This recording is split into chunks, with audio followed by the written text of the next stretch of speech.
The once the stagecoach doors swung open and Silas McCall's world shifted. The woman stepping down wasn't the bride from the letters. She was trembling, marked by a birthmark that ran like spilled wine across her cheek, and terrified. "There's been a mistake," she whispered. "I'm not the pretty one you ordered." In that dust-choked moment, he could have sent her back. Instead, he said 6 words that would change everything. "You're all I needed." This is their story, a love built on broken promises and second chances. Stay with me until the end and comment your city below so I can see how far this tale has traveled across the world. The Wyoming sky stretched endlessly above Pine Hollow, a canvas of pale blue interrupted only by the occasional hawk circling in lazy spirals. It was the kind of sky that made promises, of freedom, of possibility, of lives remade in a land where the past could be buried beneath prairie grass and forgotten.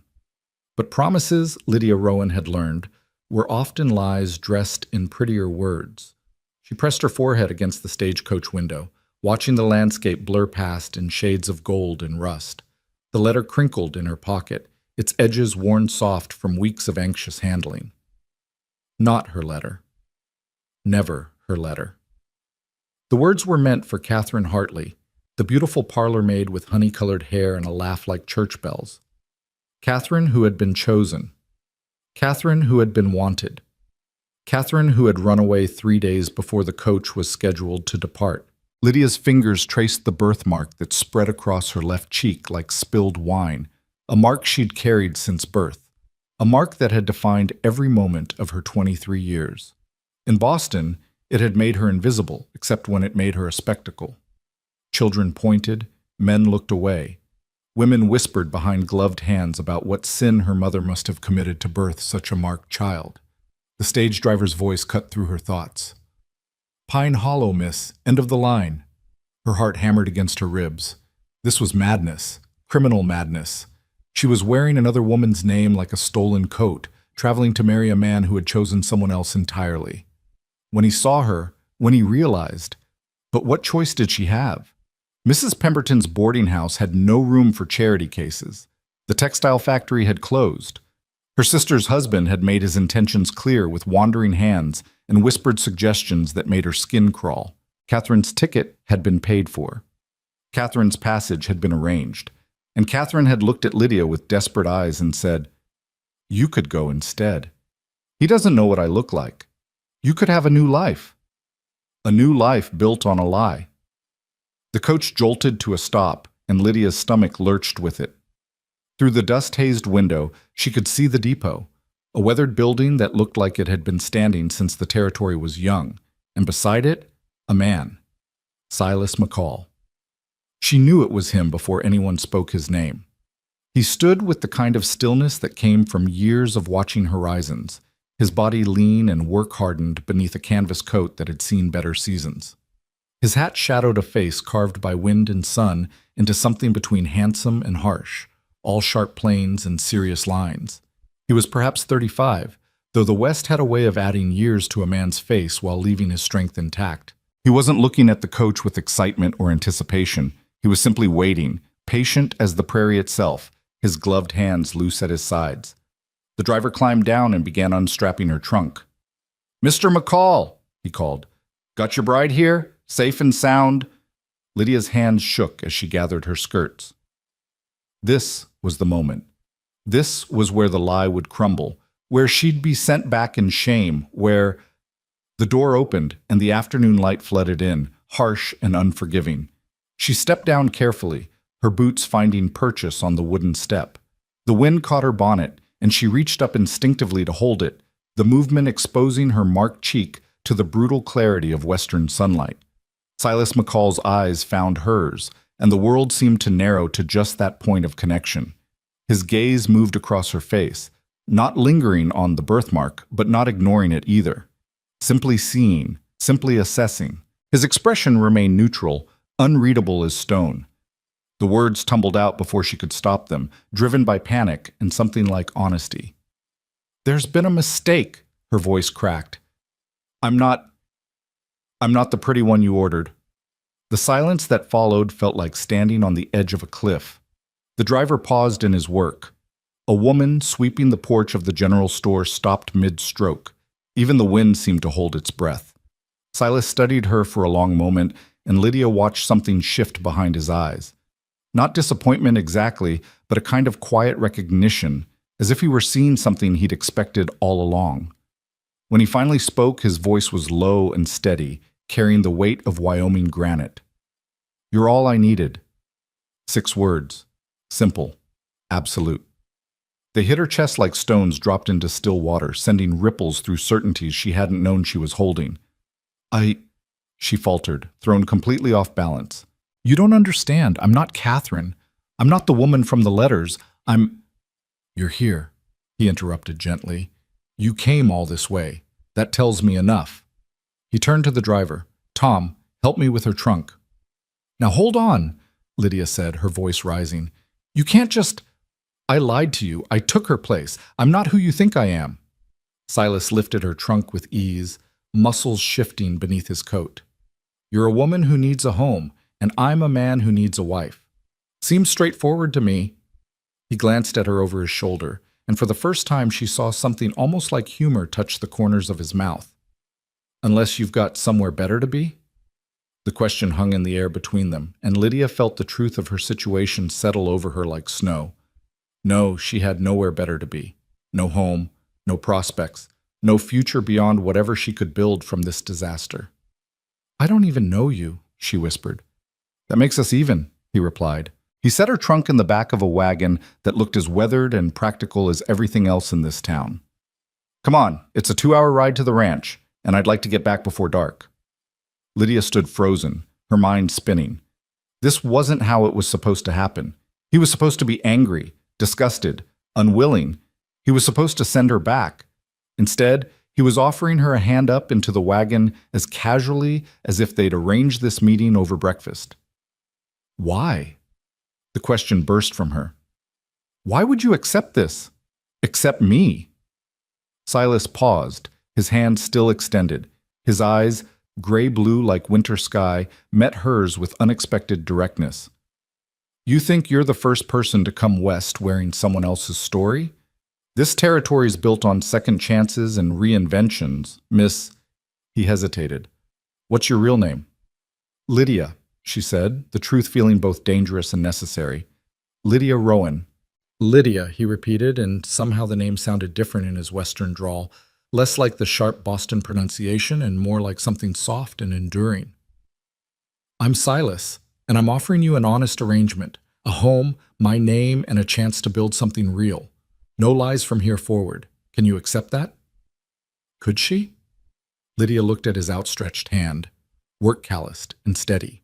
She looked at the wagon, at the distant mountains rising like promises on the horizon, at the town of Pine Hollow with its weathered buildings and wind-swept streets. Everything in her Boston life had taught her to be cautious, to expect disappointment, to prepare for rejection. But Silas McCall wasn't rejecting her. Against all logic and expectation, he was choosing her.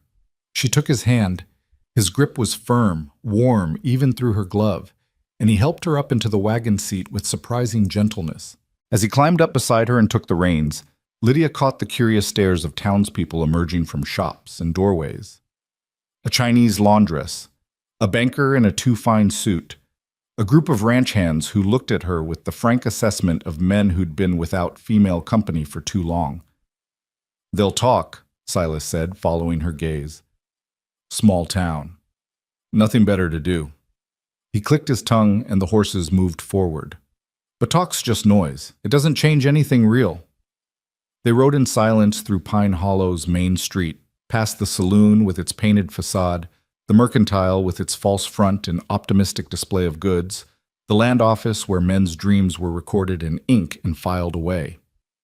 The town gave way to open country almost immediately, civilization ending abruptly where the prairie began.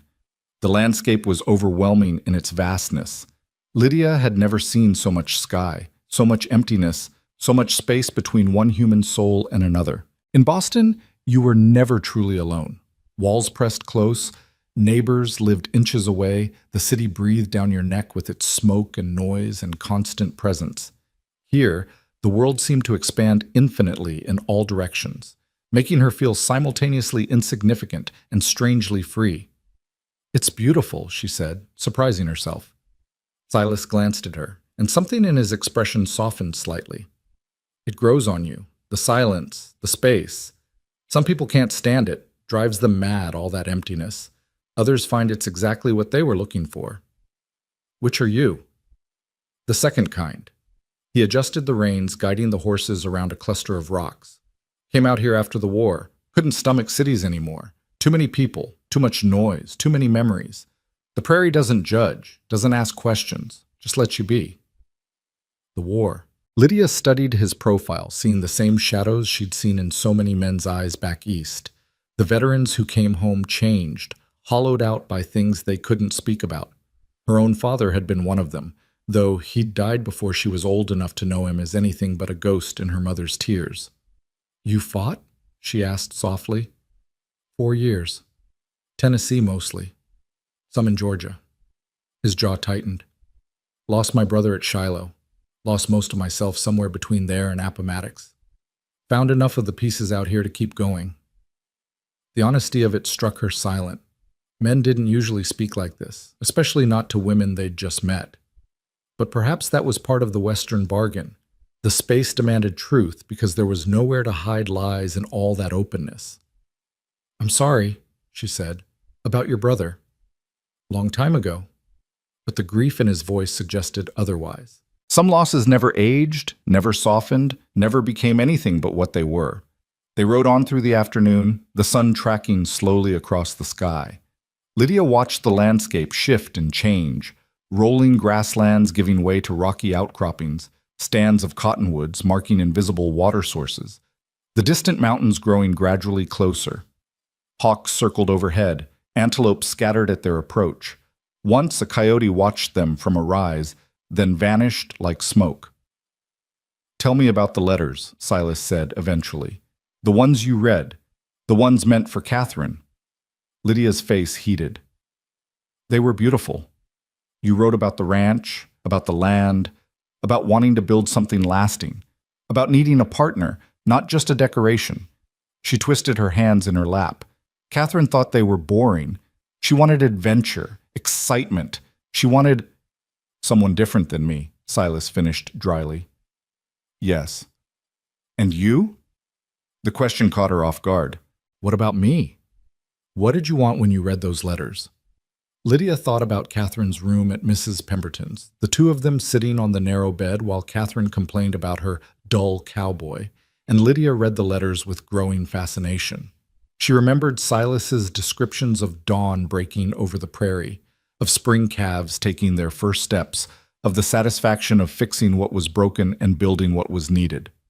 She remembered thinking, "This man sees the world clearly. This man knows what matters." "I wanted exactly what you were offering," she admitted quietly. "A place to belong. Work that mattered. A life that meant something." Silas was quiet for a long moment. "Then maybe you were the right woman all along. Just took the wrong path to get here." The sun was lowering toward the mountains when buildings finally appeared on the horizon. A house, a barn, several outbuildings scattered across a gentle valley. The McCall Ranch wasn't grand or imposing, but it had a solid, enduring quality, like it had grown organically from the land itself. As they drew closer, Lydia could see details: the ranch house built of hewn logs and river stone, its porch deep and practical. The barn's wood had weathered to silver gray. Corrals held horses that lifted their heads to watch their approach. Smoke rose from a chimney, indicating someone had kept the fire going. "Mrs. Adler," Silas explained, seeing her look. "My cook and housekeeper, lives in the smaller cabin yonder.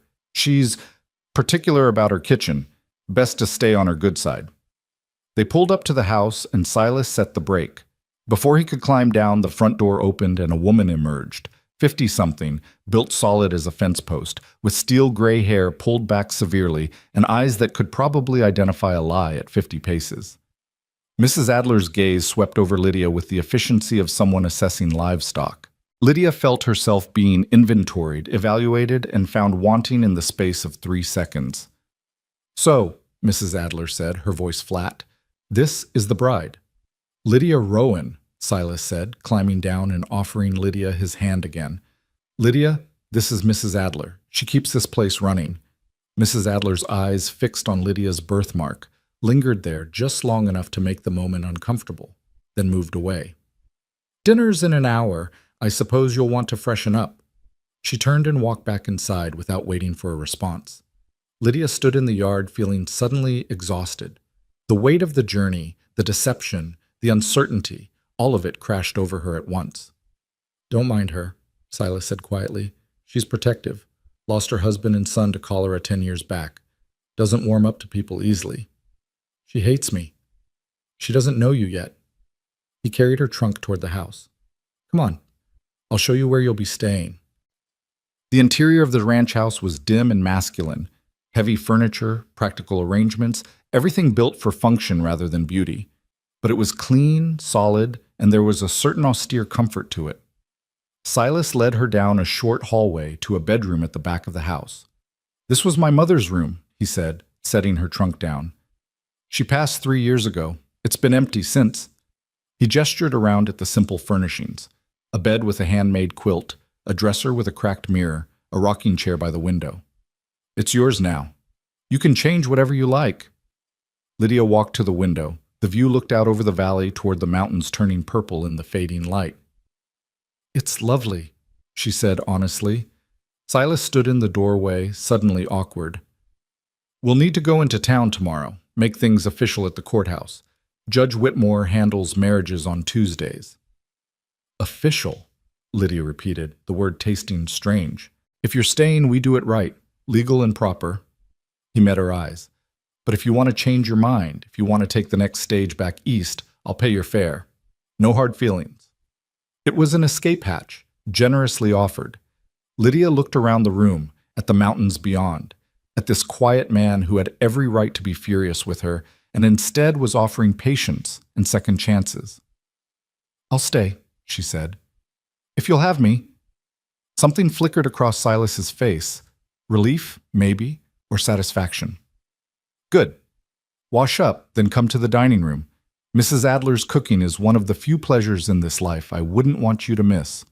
He left, and Lydia sank onto the bed, her hands trembling. She'd done it. Crossed the country, stolen an identity, and somehow convinced a stranger to marry her. The fear should have been overwhelming, but instead she felt something unexpected. Hope. She unpacked quickly, hanging her few dresses in the wardrobe and arranging her meager possessions on the dresser. Catherine's letters she hid at the bottom of her trunk, evidence of the deception she'd have to carry forever. Then she washed her face and hands in the basin, changed into a fresh dress, and steeled herself to face dinner. The dining room was off the main living area, a simple space with a long wooden table that could have seated a dozen, but was set for only 3. Mrs. Adler was placing serving dishes down with firm, efficient movements. Silas sat at the head of the table, looking uncomfortable in his own home. Lydia took a seat, and Mrs. Adler served without ceremony, beef stew, fresh bread, butter, and strong coffee.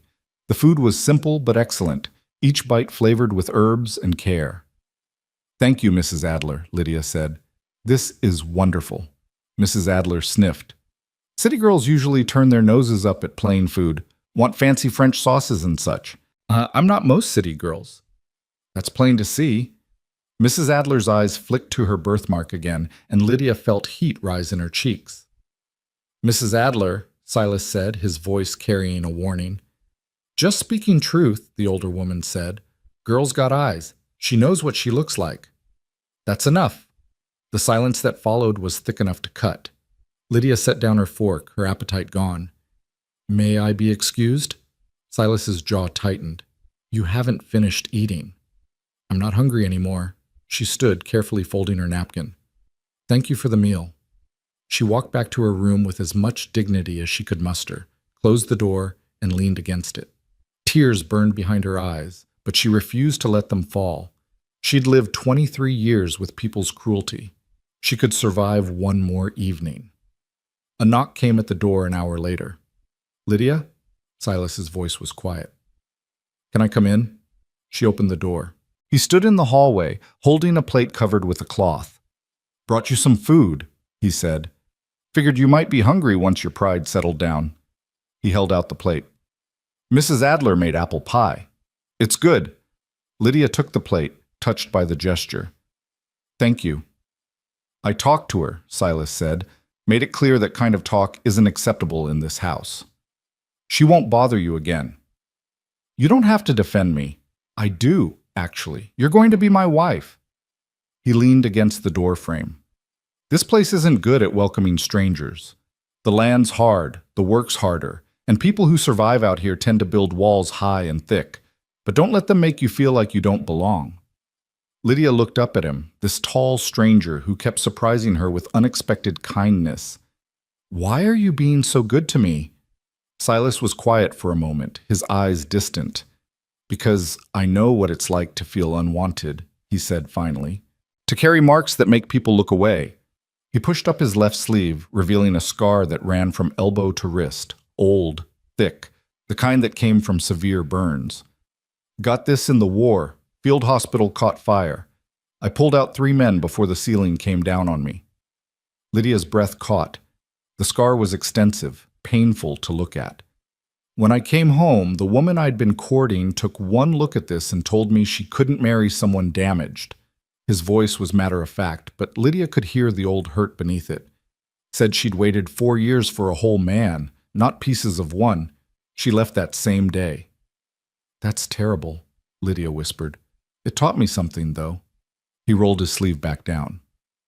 Taught me that the marks we carry, the ones we're born with or the ones life gives us, they don't define our worth. People who can't see past scars aren't worth the trouble anyway. He straightened. You get some rest. Tomorrow's a big day. He was turning to leave when Lydia spoke. Silas? He looked back. Thank you for seeing past mine. Something warm flickered in his eyes. Didn't have to see past anything. Just had to see you. He nodded goodnight and disappeared down the hall. Lydia sat on the bed with the plate of pie, and this time when the tears came, they weren't entirely sad. The next morning dawned clear and cold.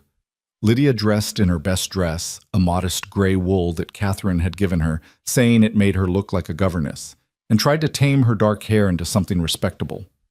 In the mirror, her birthmark seemed darker than usual, standing out against her pale, nervous face. Silas was waiting by the wagon, cleaned up and wearing what appeared to be his only suit, well-made but years old, the shoulders slightly worn. He helped her up without comment, and they began the long ride back to Pine Hollow. The silence between them was different than yesterday's, less uncertain, more companionable. They were 2 people moving toward a shared fate, whatever that might be. Nervous? Silas asked as the town came into view. Terrified, Lydia admitted. Me too.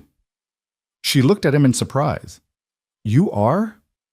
Getting married is serious business, even when you do it for practical reasons. He guided the horses down the main street. But I figure we'll manage.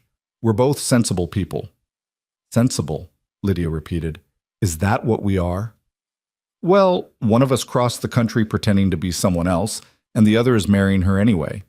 So maybe sensible isn't quite the right word. The corner of his mouth quirked up. But we'll make it work. The courthouse was a 2-story brick building that served as both legal center and judge's residence. Judge Whitmore was a portly man with impressive mutton chops and kind eyes that had seen too many desperate people making desperate decisions. McCall, he greeted Silas. This the bride? Lydia Rowan, Silas confirmed. We'd like to be married, Judge. Judge Whitmore looked at Lydia with the assessing gaze of someone who'd learned to read people. You sure about this, miss? No one's forcing you? I'm sure, Lydia said, and meant it. All right then, need 2 witnesses. Mrs. Whitmore, he bellowed. And someone fetch Tom from the depot. The ceremony was brief and businesslike. Lydia and Silas stood before the judge, their hands joined.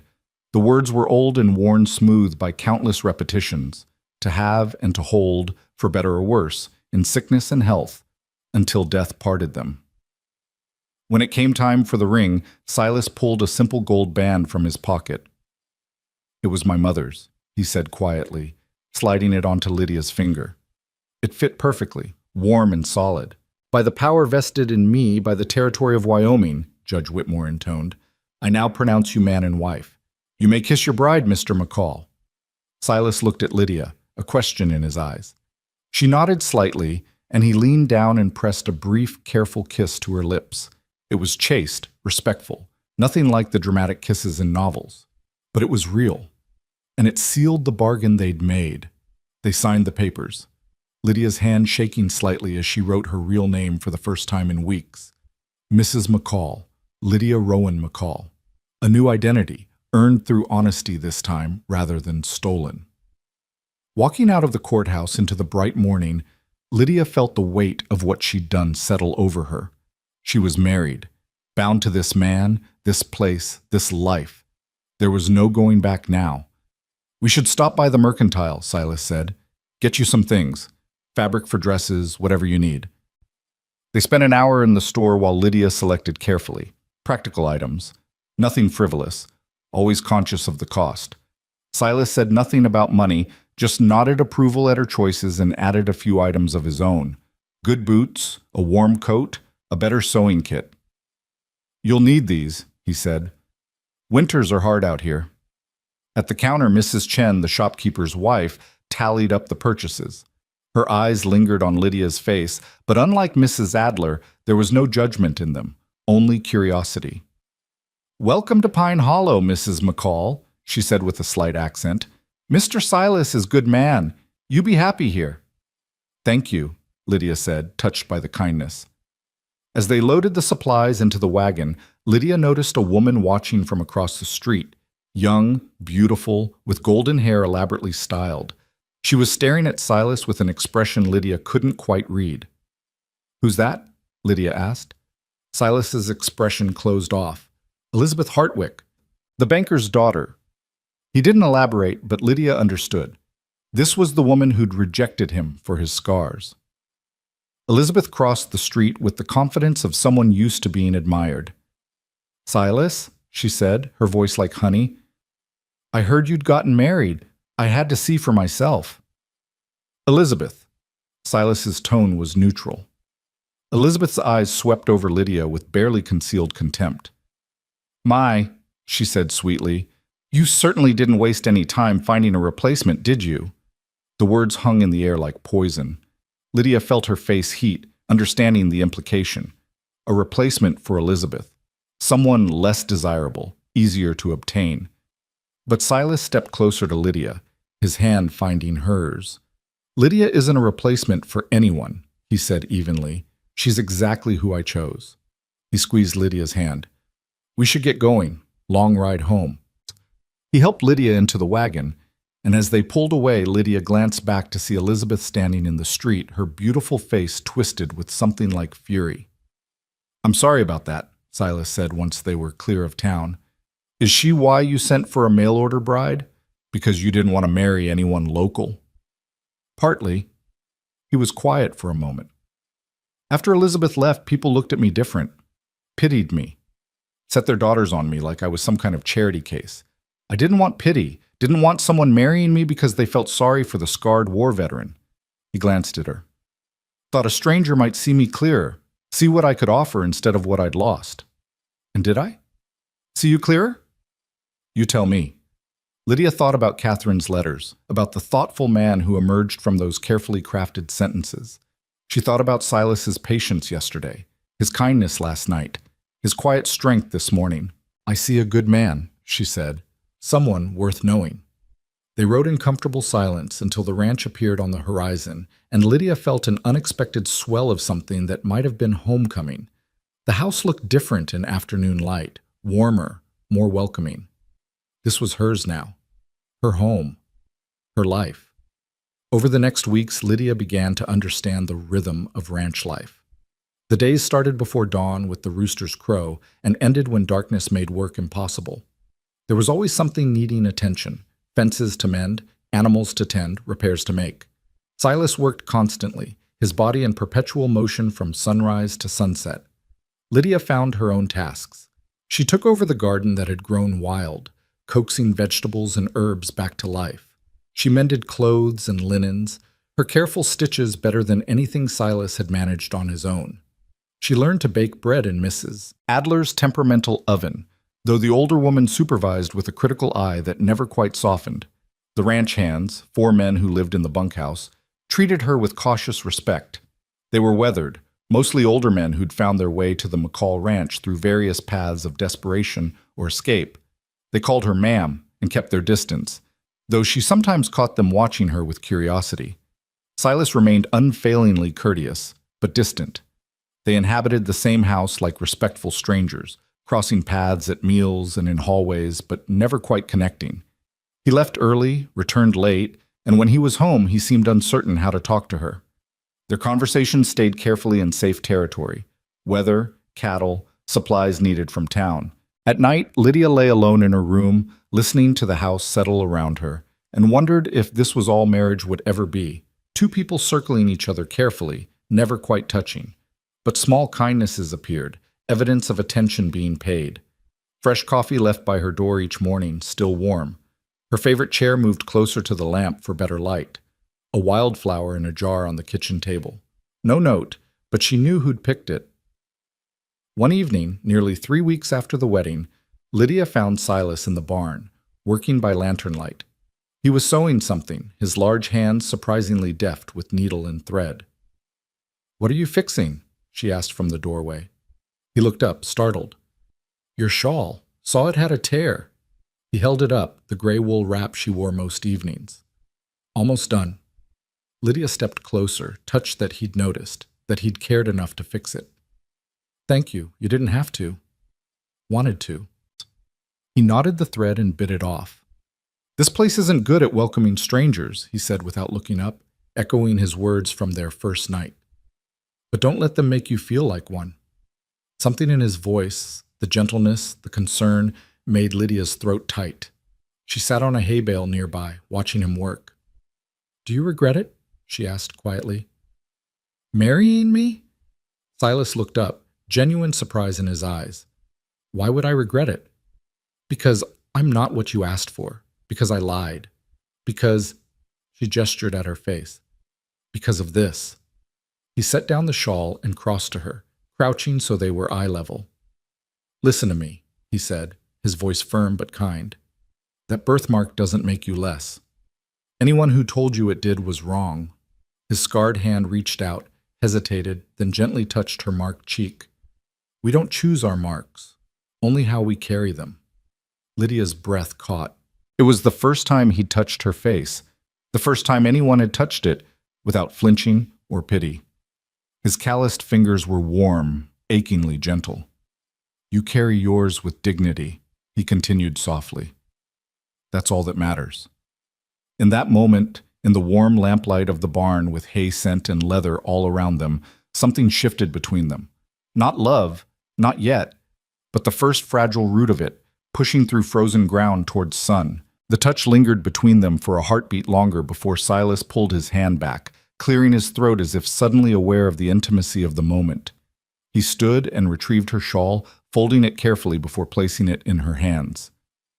"Getting late," he said, his voice rougher than usual. "Should head inside." Lydia nodded, clutching the mended shawl to her chest.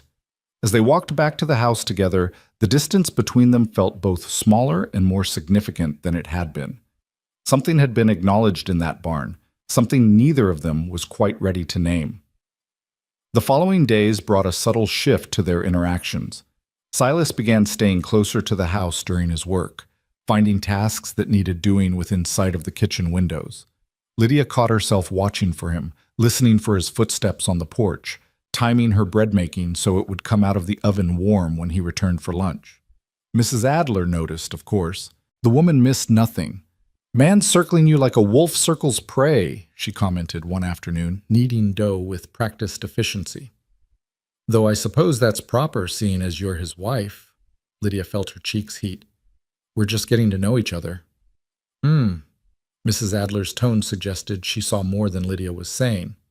"Known Silas since he was 25, fresh from the war, and full of ghosts. Never seen him look at anyone the way he looks at you." "And how does he look at me?" Mrs. Adler's hands paused in their work. "Like he's afraid you'll disappear if he blinks."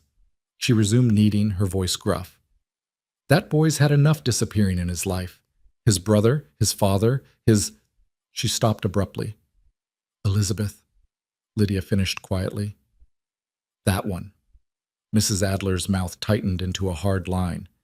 Beautiful as a painted doll and twice as empty. Led Silas around by the nose for 2 years, making promises she never meant to keep.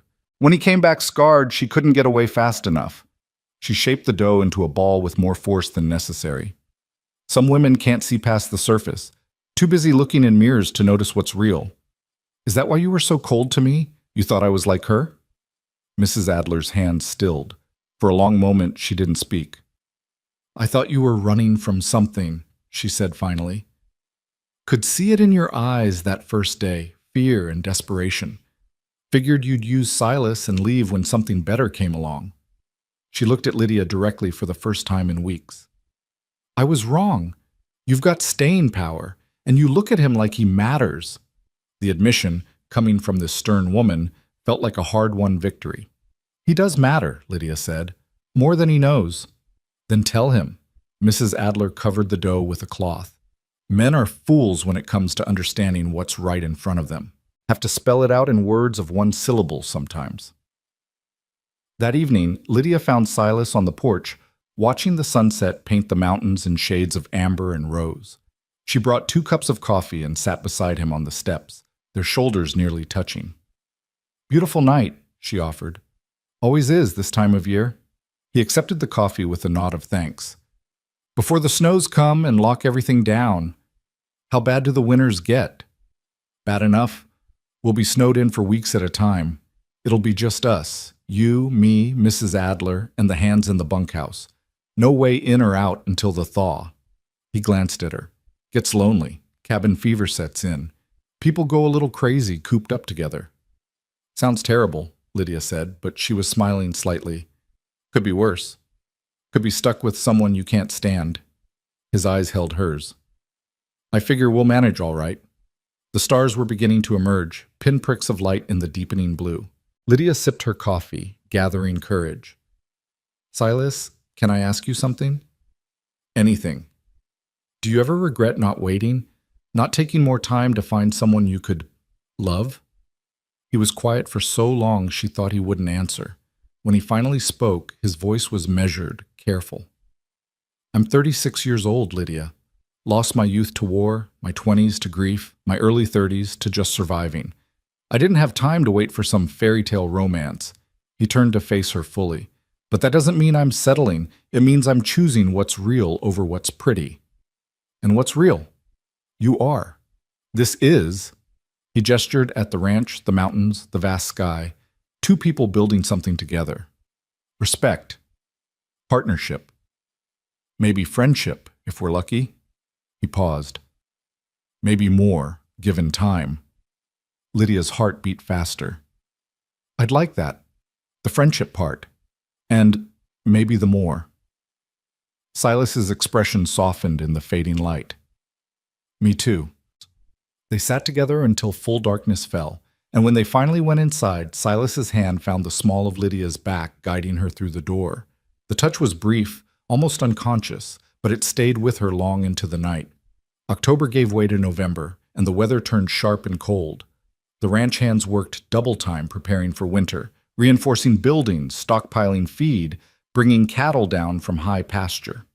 Lydia helped where she could, learning tasks she'd never imagined doing in her Boston life. She learned to churn butter, to preserve vegetables, to render fat for soap and candles. Her hands, once soft and useless, developed calluses and competence. She also began to understand the isolation that would define their winter. Pine Hollow was a 2-hour ride in good weather, but once the snow started, it might as well have been on another continent. The nearest neighbor was 5 miles away. They were truly alone out here, dependent entirely on themselves and each other. The thought should have frightened her. Instead, she found a strange peace in it. One afternoon in mid-November, Lydia was hanging laundry when she heard horses approaching fast. She shaded her eyes against the sun and saw Silas riding in hard, his face grim. Behind him, 2 of the ranch hands drove a small herd of cattle toward the corrals. "What's wrong?" she called as Silas dismounted. "Fence down on the north section. Looks like someone cut it deliberately." His jaw was tight with anger. Lost about a dozen head before we found it. Rustlers? Maybe. Or someone sending a message. He handed his horse's reins to one of the hands. Get these animals penned and counted. I want to know exactly what we're missing. Mrs. Adler appeared from the house, wiping her hands on her apron. Trouble? The kind with 2 legs, Silas said darkly. He turned to Lydia. I need to ride into town, talk to the sheriff. Might be late getting back. I'll come with you, Lydia said immediately. No need. I'm coming. Her tone left no room for argument. If there's trouble affecting this ranch, I want to know about it. Something shifted in Silas's expression. Surprise, then approval. All right. Give me 5 minutes to change horses. The ride to Pine Hollow was tense and fast. Silas's silence was different than usual, coiled tight with barely suppressed anger. Lydia didn't press him with questions, sensing he needed space to think. The sheriff's office was a small building near the courthouse, occupied by a weathered man named Tom Bridger, who looked like he'd rather be anywhere else when Silas walked in. McCall, Bridger greeted without enthusiasm. What brings you to town? Someone cut my fence and ran off a dozen head of cattle. I want it investigated. Bridger leaned back in his chair. Fence could have just broke. Wind's been fierce lately. Wire doesn't cut itself clean with shears, Tom. This was deliberate. You got proof? Witnesses? I've got cut fence and missing cattle. That's enough to warrant looking into. Bridger sighed heavily. Look, Silas, I'll ride out when I get a chance, but I got other problems right now. The Henderson place got hit last week, and I'm still looking into that. So my cattle don't matter because someone else got hit first? I'm saying I got limited resources and a lot of territory to cover. Bridger's eyes flicked to Lydia, then away. Besides, you sure this isn't just bad luck? You've had a run of it lately. The implication hung heavy in the air. Lydia felt it like a slap. The suggestion that marrying her had somehow cursed Silas's fortune. Silas's voice went dangerously quiet. What exactly are you suggesting, Tom? Nothing. Just saying. Bridger shifted uncomfortably. You've made some choices that raised eyebrows. Some folks think... I don't give a damn what folks think. Silas leaned forward, his hands flat on the desk. I'm reporting a crime. You gonna do your job or not? I'll look into it, Bridger said, but his tone suggested otherwise. That's all I can promise. Outside, Silas stood on the boardwalk, his fists clenched. Lydia touched his arm gently. He's not going to help, is he? No. The word came out clipped, angry. And I know why. Tell me. Silas looked at her, seemed to debate something, then said, The Henderson place he mentioned? That's Elizabeth's uncle. Tom's been courting her younger sister for 6 months. He's not going to prioritize my problems over theirs. So what do? We handle it ourselves. He started walking toward the mercantile. Need to buy more wire, and I'm putting up a watch rotation. Someone's going to guard that fence line until we figure out who's behind this. They were loading supplies into the wagon when a voice called out behind them. Well, well, the McCall newlyweds. Lydia turned to see a man approaching, tall, perhaps 40, with slicked back hair and eyes like chips of ice. He wore expensive clothes that looked out of place in Pine Hollow, and his smile didn't reach past his teeth. Silas went very still. Vane. McCall. The man's gaze slid to Lydia, assessing her with the cold calculation of someone pricing livestock. This the new wife? Heard you'd gotten married. Congratulations. What do you want, Marcus? Just being neighborly. Heard you had some trouble with your fence. Shame about those missing cattle. Marcus Vane's smile widened. These things do seem to happen when a man's distracted. New wife, new responsibilities. Easy to take your eye off what matters. I haven't taken my eye off anything. No? Vane's tone was all false concern.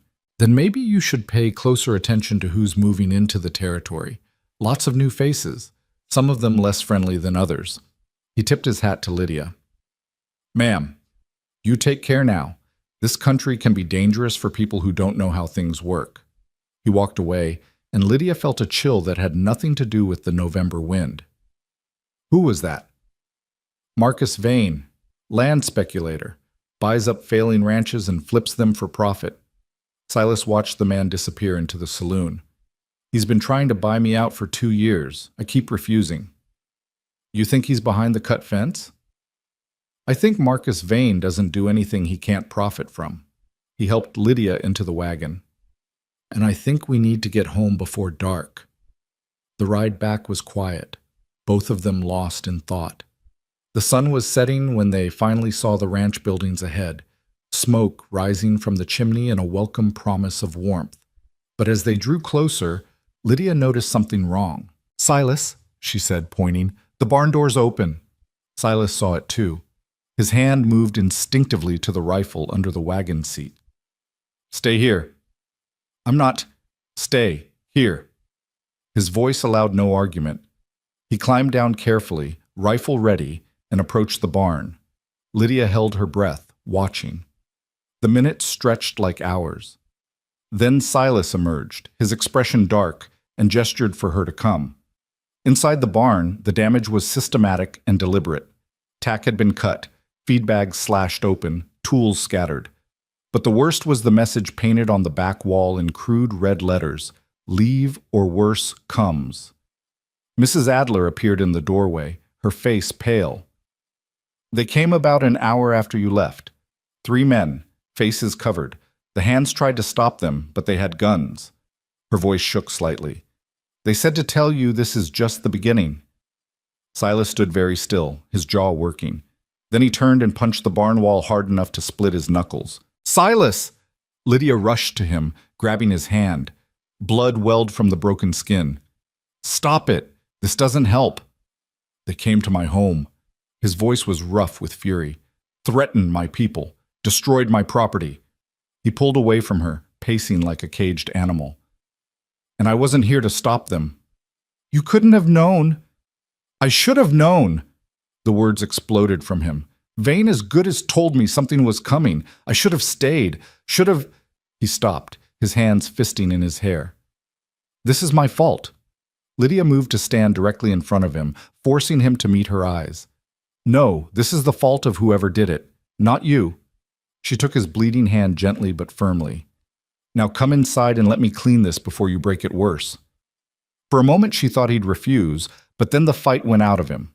He let her lead him to the house, let her sit him at the kitchen table while she fetched bandages and water. His knuckles were badly scraped, but not seriously damaged. As she cleaned the wounds, she spoke quietly. "Tell me about Marcus Vane. Everything." Silas watched her hands work, his voice weary. "He showed up 3 years ago with money from back east and an eye for struggling ranches. Buys them cheap, improves them just enough, sells them high. He's patient, methodical.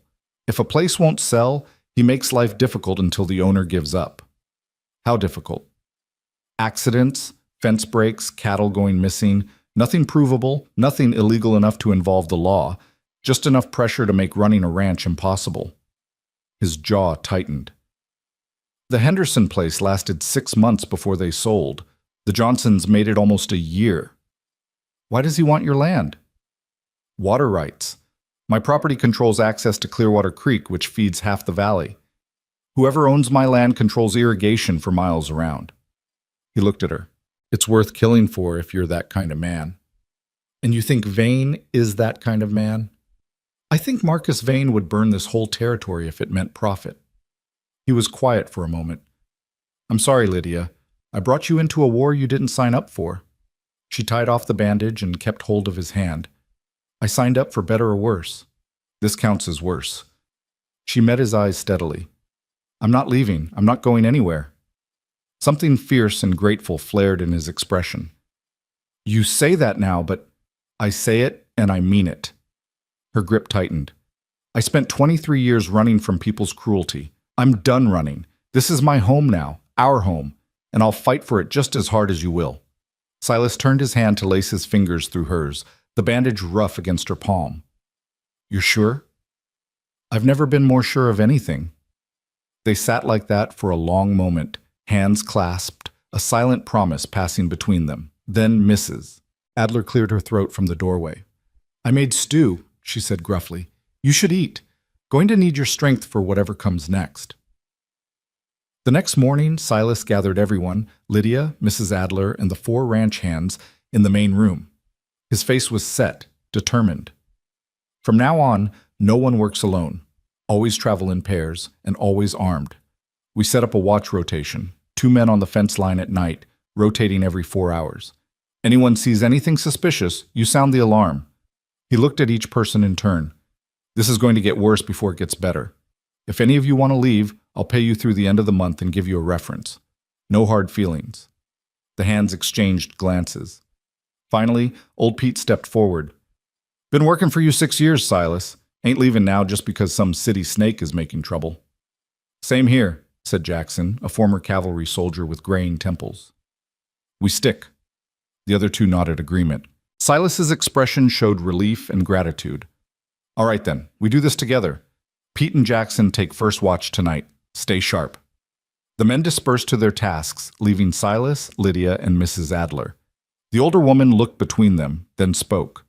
That vain man won't stop with property damage. He'll come for something more personal next. She looked directly at Lydia. You need to learn to shoot. Lydia blinked. What? You heard me. Out here, women need to protect themselves. Can't always count on men being around when trouble comes. Mrs. Adler crossed her arms. Silas can teach you. Lord knows he's good enough. Silas nodded slowly. She's right. You should know how to handle a gun. And so, that afternoon, Lydia found herself in the field behind the barn, holding a rifle that felt impossibly heavy and foreign in her hands. Silas stood behind her, his chest nearly against her back, his arms bracketing hers as he adjusted her grip. Stock goes here, against your shoulder, he murmured near her ear, and Lydia tried to focus on his instructions rather than the warmth of his body, the smell of leather and sage that clung to him. Sight down the barrel. See that post? She nodded, not trusting her voice. Breathe in, exhale halfway. At the bottom of the breath, squeeze, don't pull, the trigger. She followed his instructions.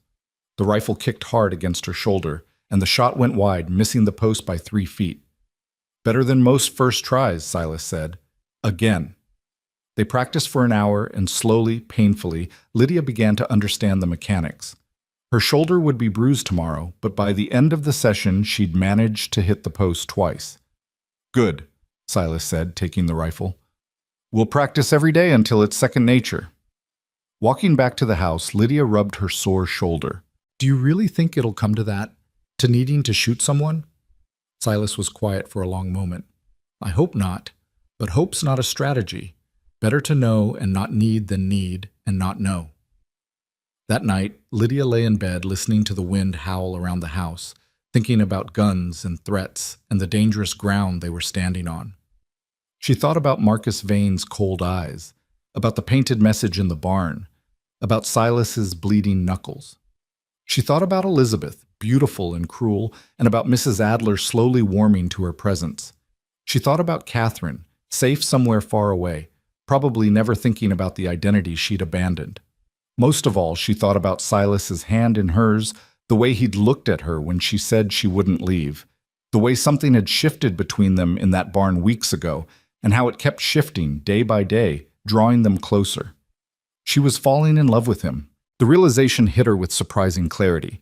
Not the wild, passionate love of novels, but something steadier, built on respect and shared struggle, on quiet moments and small kindnesses. It was a love that grew like prairie grass, tough and enduring, with roots that went deep.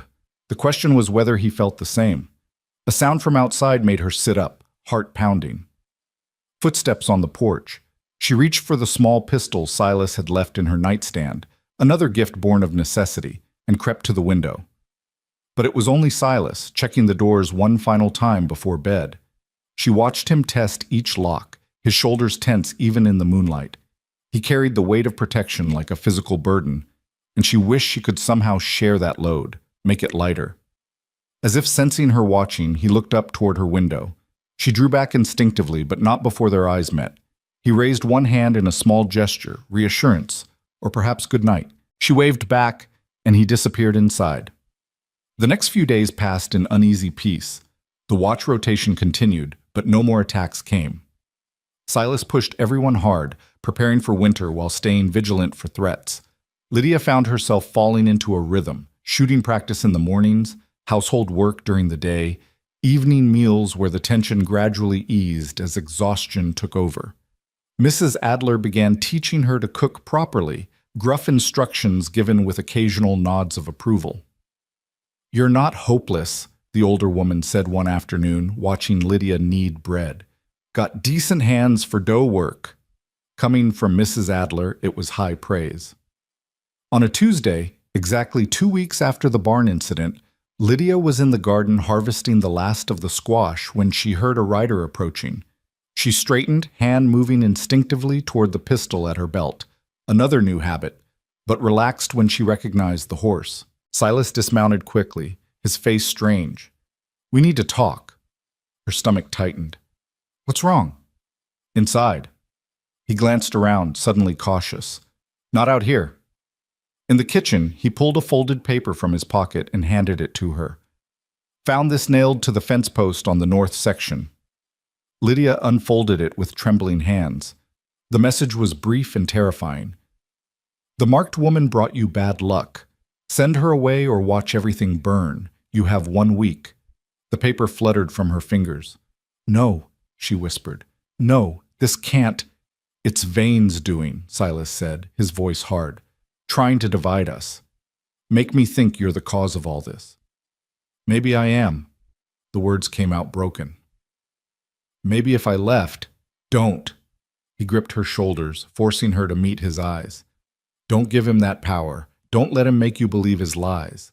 "But the note is meant to scare us, to make me choose between my ranch and my wife." His hands gentled on her shoulders. "There's no choice, Lydia. I already chose you." Tears burned in her eyes. "You might lose everything because of me." "Then we lose it together."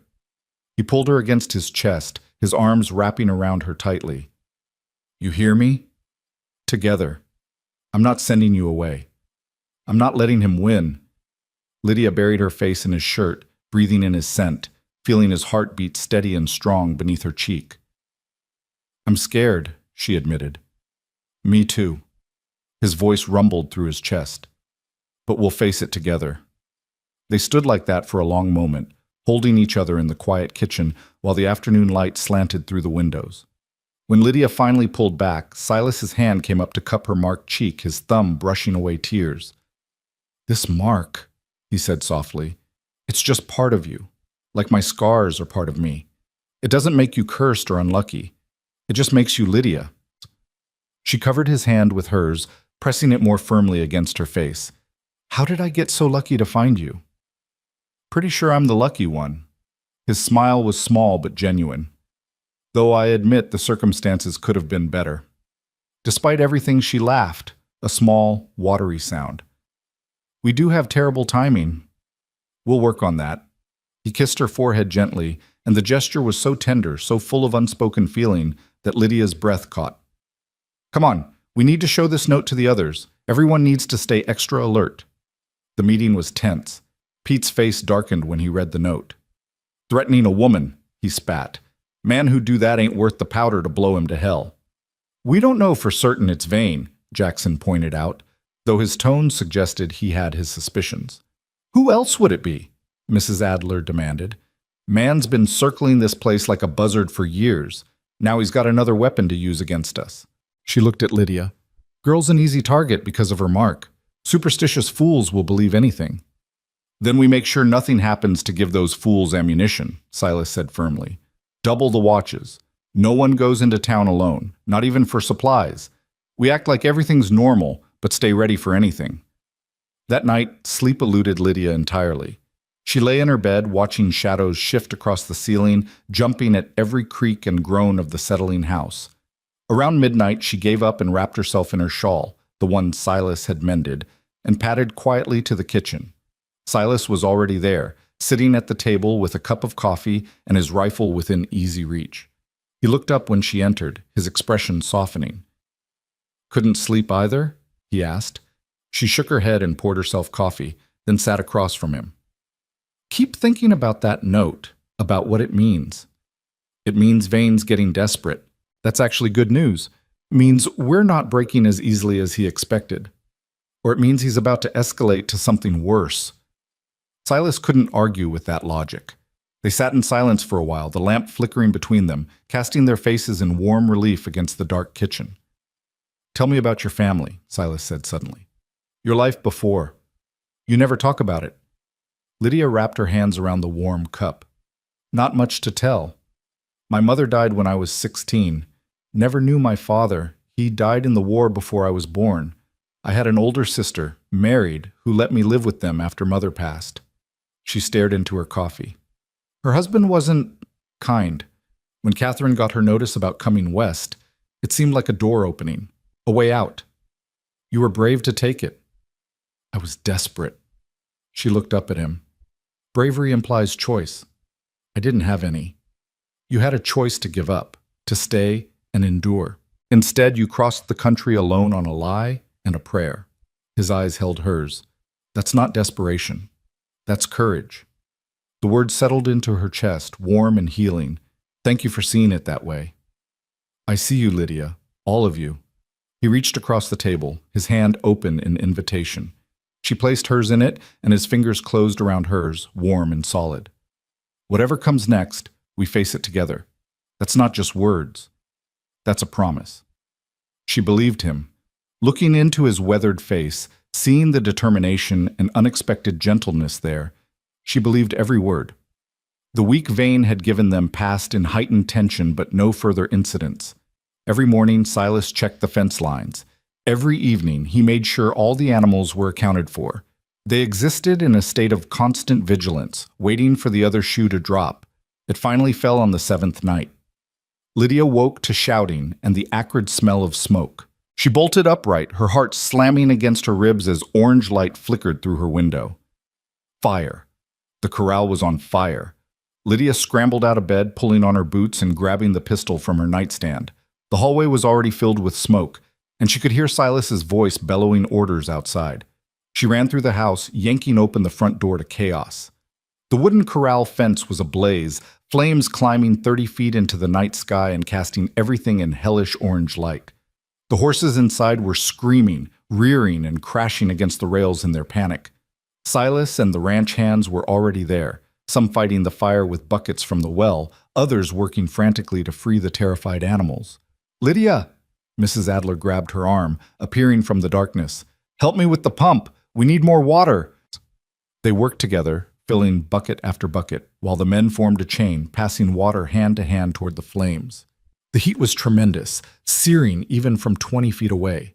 Lydia's lungs burned with smoke, her eyes streaming tears, but she kept pumping, kept filling buckets, kept moving. Silas had gotten the gate open and was inside the corral, trying to drive the horses out to safety. But the animals were too panicked, running in circles, refusing to go through the opening.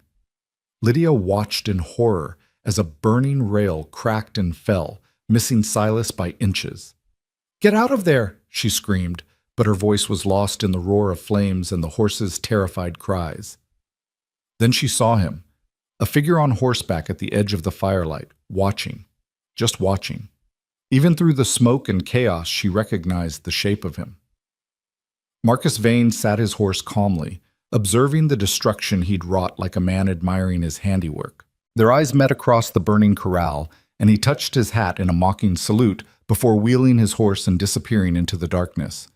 "Silas!" Lydia pointed, but he was gone. She turned to Pete. "It was Vane! I saw him!"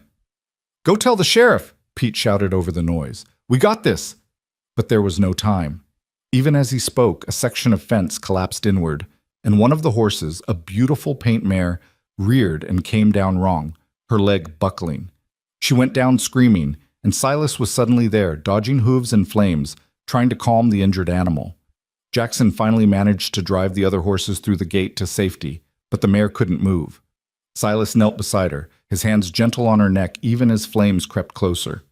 Lydia saw the moment he made the decision, saw the grief cross his face as he pulled his pistol. She turned away, but she couldn't block out the sound of the single shot that ended the mare's suffering. It took another hour to bring the fire under control. By the time the last embers were doused, dawn was breaking gray and cold over the ranch. The corral was destroyed, reduced to charred posts and ash. The barn had scorch marks but had been saved. The horses huddled in a temporary enclosure Pete had hastily erected, their coats dark with sweat and their eyes still rolling white with fear. Silas stood alone near the burned corral, his face black with soot, his shoulders bowed with exhaustion and grief.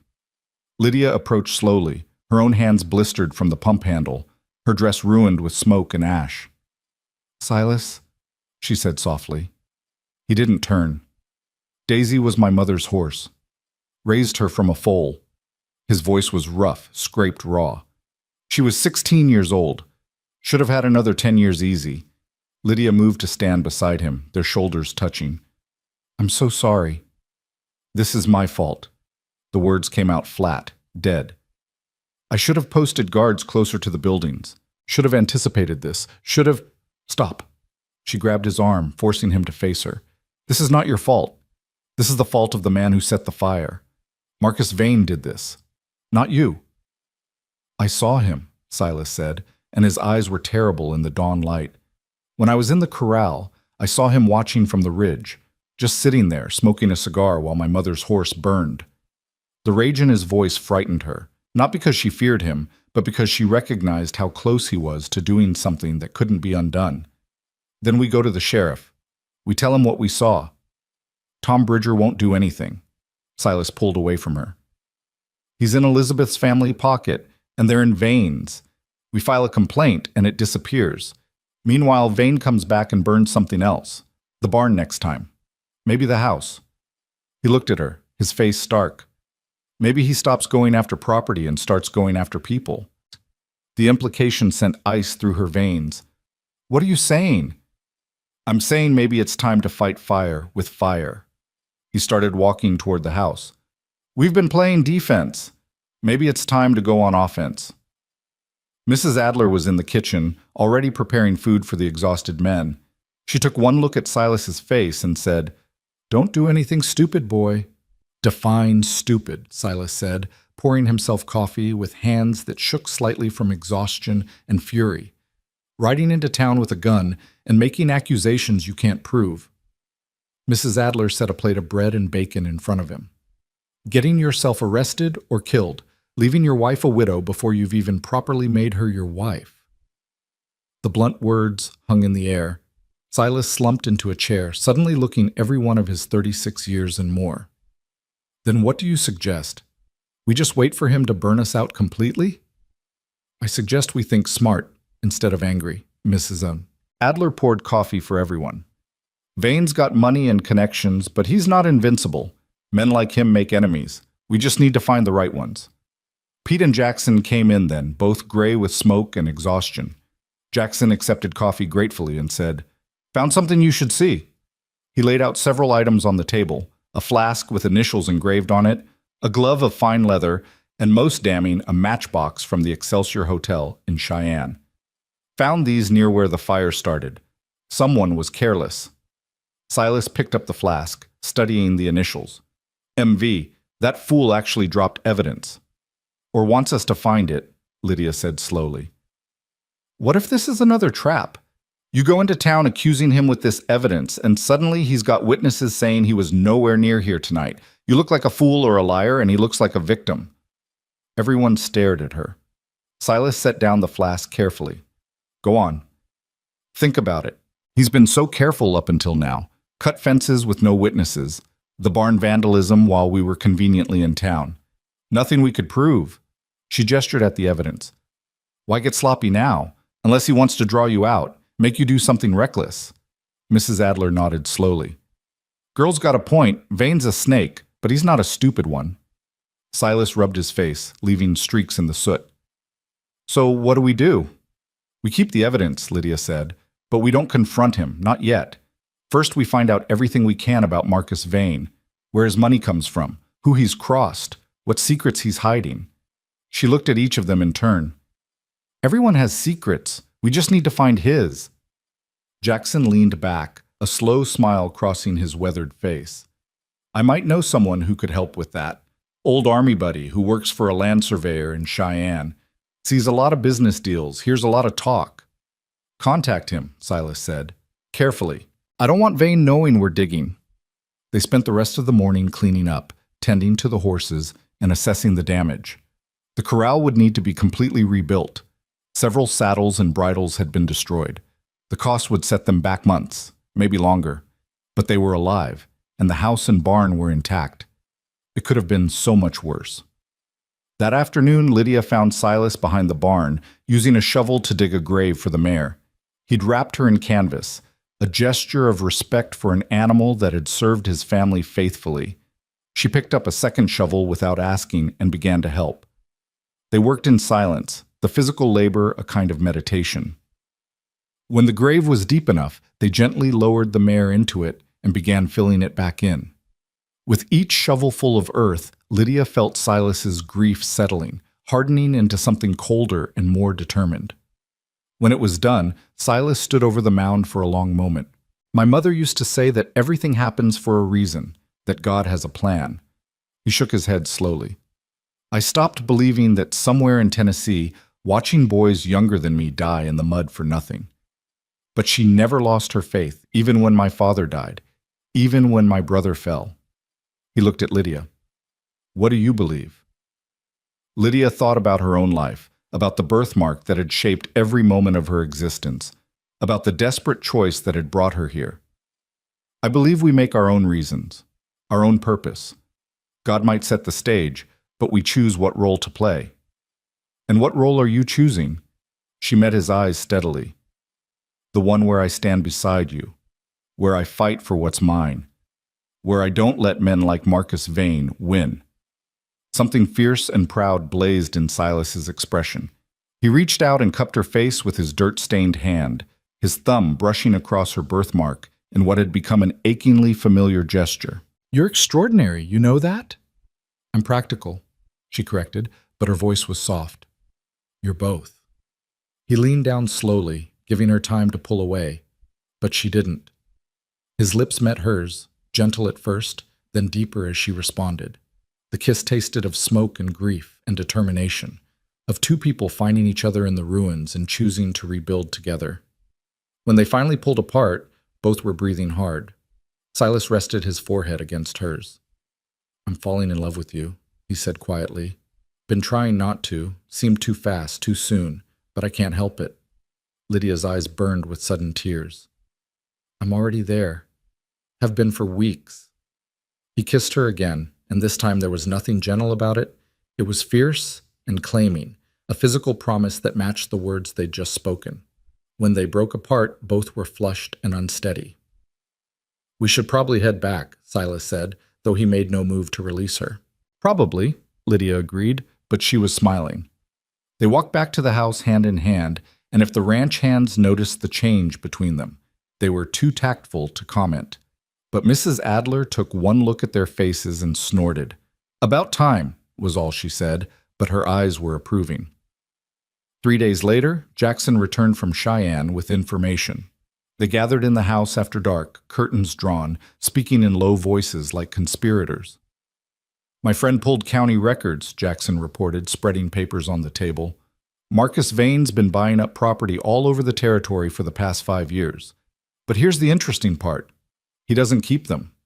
Buys them, holds them for a few months, then sells them to a company called Consolidated Holdings out of Chicago. So he's a middleman, Silas said, studying the documents. More than that, I did some digging into Consolidated Holdings. It's owned by railroad interests.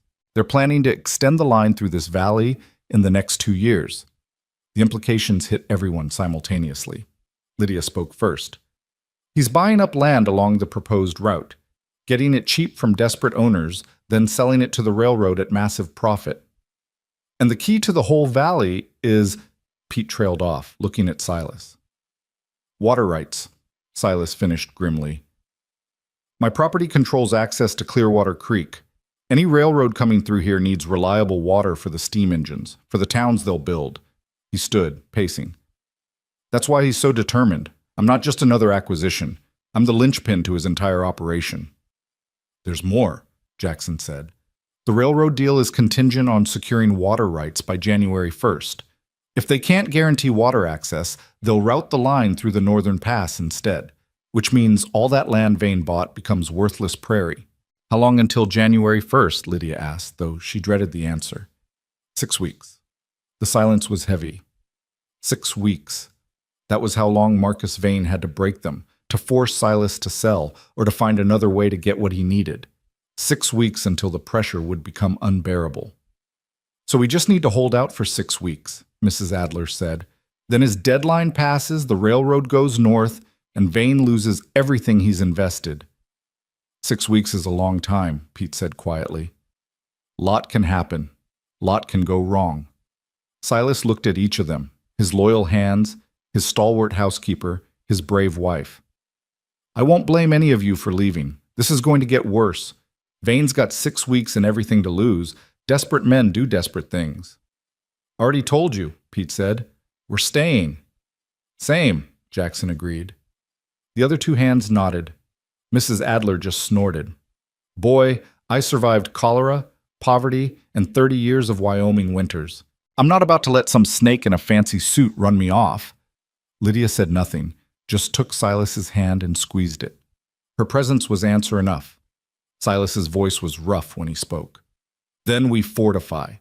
Turn this place into something that can withstand a siege if necessary. And we spread the word about what Vane's really after. Maybe if enough people know the truth, he'll lose his leverage. Over the next week, they worked frantically to prepare. The corral was rebuilt, stronger than before, with metal hardware that wouldn't burn. They stockpiled food and ammunition. Silas rode to neighboring ranches, carefully spreading information about Vane's railroad scheme. Some believed him. Others thought he was just bitter about the competition. But seeds of doubt were planted. Marcus Vane, for his part, seemed to disappear. No more threats arrived. No more attacks came. The silence was somehow worse than the action had been, like waiting for thunder after seeing lightning. Lydia spent every spare moment practicing with the rifle and pistol. Her aim improved steadily, and with it, her confidence. Silas taught her to shoot from different positions, to reload quickly, to stay calm under pressure. She hoped she'd never need these skills, but she was grimly grateful to have them. The evenings, though, belonged to them. After dinner, Silas would find excuses to stay near the house, and Lydia would sit with him on the porch or by the fire. They talked about everything and nothing, their pasts, their hopes, the life they were building together. Sometimes they just sat in comfortable silence, Silas whittling while Lydia mended, content in each other's presence. One night, nearly 2 weeks after the fire, Silas took her hand and led her outside. The November sky was brilliant with stars, the air crisp and cold enough to see their breath. Look, he said, pointing up. That's Orion, the hunter. Those 3 stars are his belt. Lydia studied the constellation. My mother used to show me the stars. She said they were promises, God's way of saying there's always light in the darkness. Do you still believe that? She leaned against his chest, his arms coming around her automatically. I believe we make our own light, like this, you and me, here together. That's light enough to hold back a lot of darkness. He kissed the top of her head. When all this is over, when Vane's gone and we're safe, I want to do this right. Court you proper, take you to dances in town, show you off like you deserve. I don't need dances or showing off, she said softly. I just need this. You, me, and our life together. You'll have it. I promise. His arms tightened around her. Whatever it takes, you'll have the life you deserve. They stood like that for a long time, wrapped in each other in starlight, pretending for just a moment that the world was only this, only them, only peace. The illusion shattered 4 days later when a rider came galloping up to the ranch, his horse lathered and wild-eyed. Lydia recognized him as one of the Henderson ranch hands. McCall! The man shouted, barely staying in the saddle. You need to come quick! There's been trouble! Silas ran from the barn, Lydia close behind. What kind of trouble? Vane's men hit the Henderson place last night, burned the main house. Mr. Henderson's hurt bad. Smoke got his lungs. Mrs. Henderson sent me to fetch you. Says she needs to talk. They rode hard to the Henderson ranch, arriving to find the house a smoking ruin. Elizabeth's Aunt Martha stood in the yard, her face streaked with soot and tears, while neighbors worked to salvage what they could. Silas, Martha said when she saw them. Her voice was raw. Thank God. I didn't know who else. We can't fight him anymore. He's won. Where's John? Silas asked, dismounting. Inside the foreman's cottage. Doctor's with him now. She looked at Lydia, really looked at her, and for the first time there was no judgment in her eyes, only shared understanding of fear and loss. He came in the night with 6 men, told John to sign over the deed or watch his family burn. John refused, so she gestured at the destroyed house. They said it anyway. John went in to save some things and breathed too much smoke. Doctor says he might not make it. Silas's face went white. Did you see Vane? Can you testify? They wore masks. Martha's voice broke. But I know it was him. I know. And it doesn't matter because Sheriff Bridger won't do anything. He came this morning, looked around, said it was probably an accident. A lamp knocked over. She laughed bitterly. An accident that started in 3 different places at once. We're fighting him too, Lydia said quietly. We know about the railroad. We know what he's really after. Martha looked at her with sudden, desperate hope. Then you know he won't stop. Not until he has what he needs. She grabbed Silas's arm. Listen to me. Vane came to see me this morning, made me an offer. He'll pay our medical bills, give us enough money to start over somewhere else, if we sign over our water rights. Said if we don't sign by Friday, John's accident might get more permanent. That's extortion, Silas said, his voice hard with rage. That's reality out here. Martha looked between them. I'm telling you this because he's going to come for you next, and he won't be subtle anymore. He's running out of time, and desperate men don't play by rules. They stayed long enough to help where they could, then rode back in heavy silence. The sun was setting, painting the mountains in shades of blood and fire. Lydia watched the landscape pass and felt the noose tightening around them. He's going to force our hand, she said finally. One way or another. I know. Silas's jaw was set. Question is, do we wait for him to come to us, or do we take the fight to him first? What could we do? We don't have the manpower or the resources to... We have information, Silas interrupted. We have proof of what he's planning. Maybe it's time to go over Bridger's head, straight to the territorial governor. Would he listen? He might, if we present it right. The governor doesn't like railroad companies trying to strong-arm landowners. Bad for his image. Silas looked at her. It's a risk. I'd have to go to Cheyenne, which means leaving you here for several days. Then I'll come with you. No, too dangerous on the road. If Vane knows we're both gone, he could hit the ranch while it's vulnerable. He reached over and took her hand. I need you here, keeping things running, keeping everyone safe. Can you do that? The thought of being separated terrified her, but she understood the necessity. When would you leave? Tomorrow morning, first light. The sooner I go, the sooner I'm back. That night, they sat together long after everyone else had gone to bed, neither wanting to acknowledge that morning was coming. Finally, Silas stood and held out his hand. Walk with me. They went outside, where frost was already forming on the grass.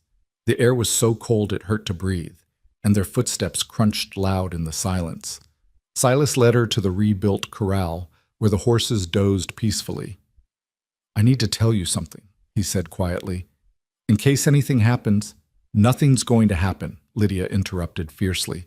Listen. He turned to face her, his hands gripping her shoulders.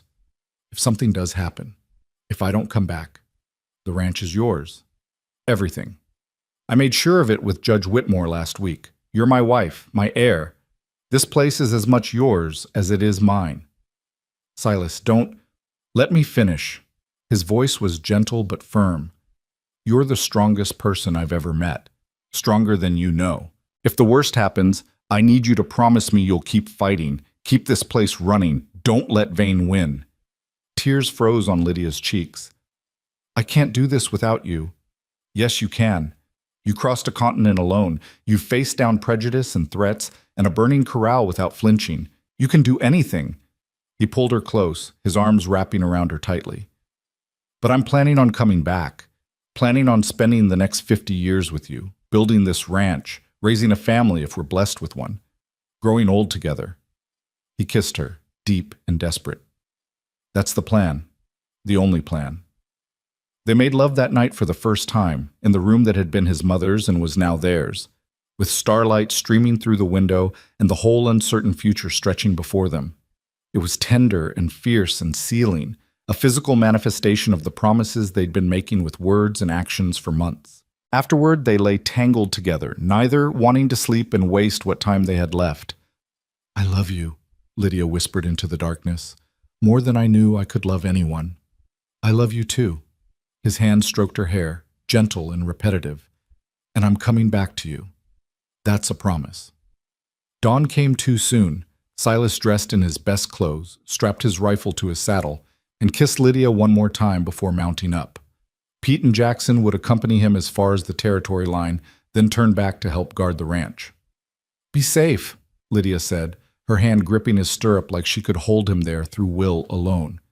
"You too. Listen to Mrs. Adler. Keep your gun close. Don't take any chances."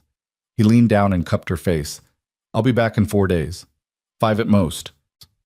She watched him ride away until he disappeared over the ridge, then stood there long after, staring at the empty horizon and praying to a God she wasn't sure she believed in anymore to bring him home safe.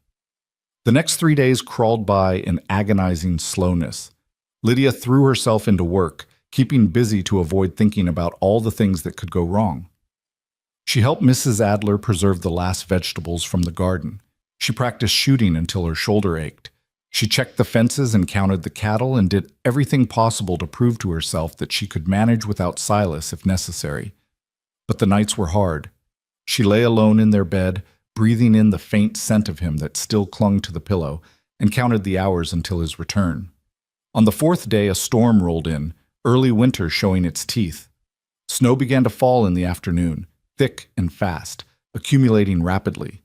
By evening, visibility was down to a few feet. The ranch hands huddled in the bunkhouse. Mrs. Adler made soup and worried aloud about Silas traveling in this weather. Lydia stood at the window, watching snow obliterate the world, and felt dread settling in her bones. Something was wrong. She couldn't explain it, but she knew, the way animals know earthquakes are coming before they hit. Just after midnight, she heard horses. Her first thought was relief. Silas was home early. But then she realized there were too many horses and they were moving too fast. She grabbed her pistol and ran to the window. Through the blowing snow, she could see riders circling the house, not coming to the door but surrounding it, trapping them inside. Fear shot through her. "Mrs. Adler," she called, "we have company." The older woman appeared from her room, already dressed and holding a rifle. "How many?" "At least 6 that I can see, maybe more." A voice called from outside, cultured and cold. "Mrs. McCall, I know you're in there. Come out where we can talk like civilized people." Marcus Vane. Lydia's hand tightened on her pistol. "What do you want?" "Just a conversation. About your husband's unfortunate situation. You see, there was an accident on the road to Cheyenne. A rock slide. Very tragic. He and his men are trapped, and I'm afraid the cold might do them in before rescue arrives." His voice dripped false sympathy. "Unless, of course, we can come to an arrangement." Lydia's blood turned to ice. "You're lying." "Am I?" Vane's voice carried an edge of amusement. "There's an easy way to find out. Sign over your water rights to me, and I'll have my men dig them out immediately. Refuse, and well, winter storms can be deadly. Bodies might not be found until spring thaw." Mrs. Adler's face had gone white, but her rifle remained steady. "Don't listen to him," she hissed. "He's trying to scare you into making a mistake." "Silas could be dying out there," Lydia's voice cracked. "Or he could be fine, and this is exactly the trap he warned you about." Mrs. Adler moved to another window, checking the perimeter. "The moment you step outside, you're at his mercy." Lydia's mind raced. Every instinct screamed at her to do whatever it took to save Silas, but she could hear his voice in her head, steady and sure. "Don't let Vane win." She pressed her forehead against the cold glass, trying to think through the panic. "I need proof," she called out.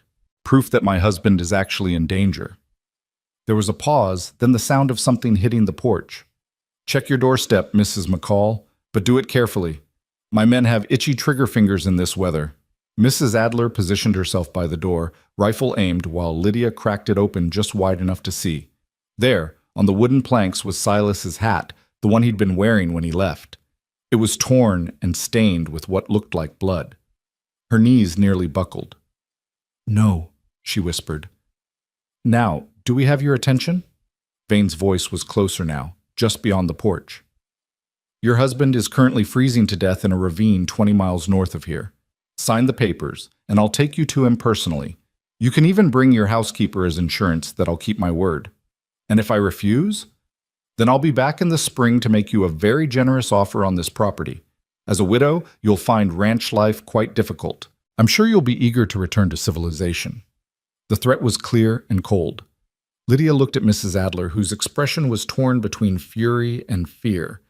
The older woman shook her head slightly, but her eyes said she would follow whatever Lydia decided. "Think." Lydia forced herself to breathe, to focus. What would Silas do?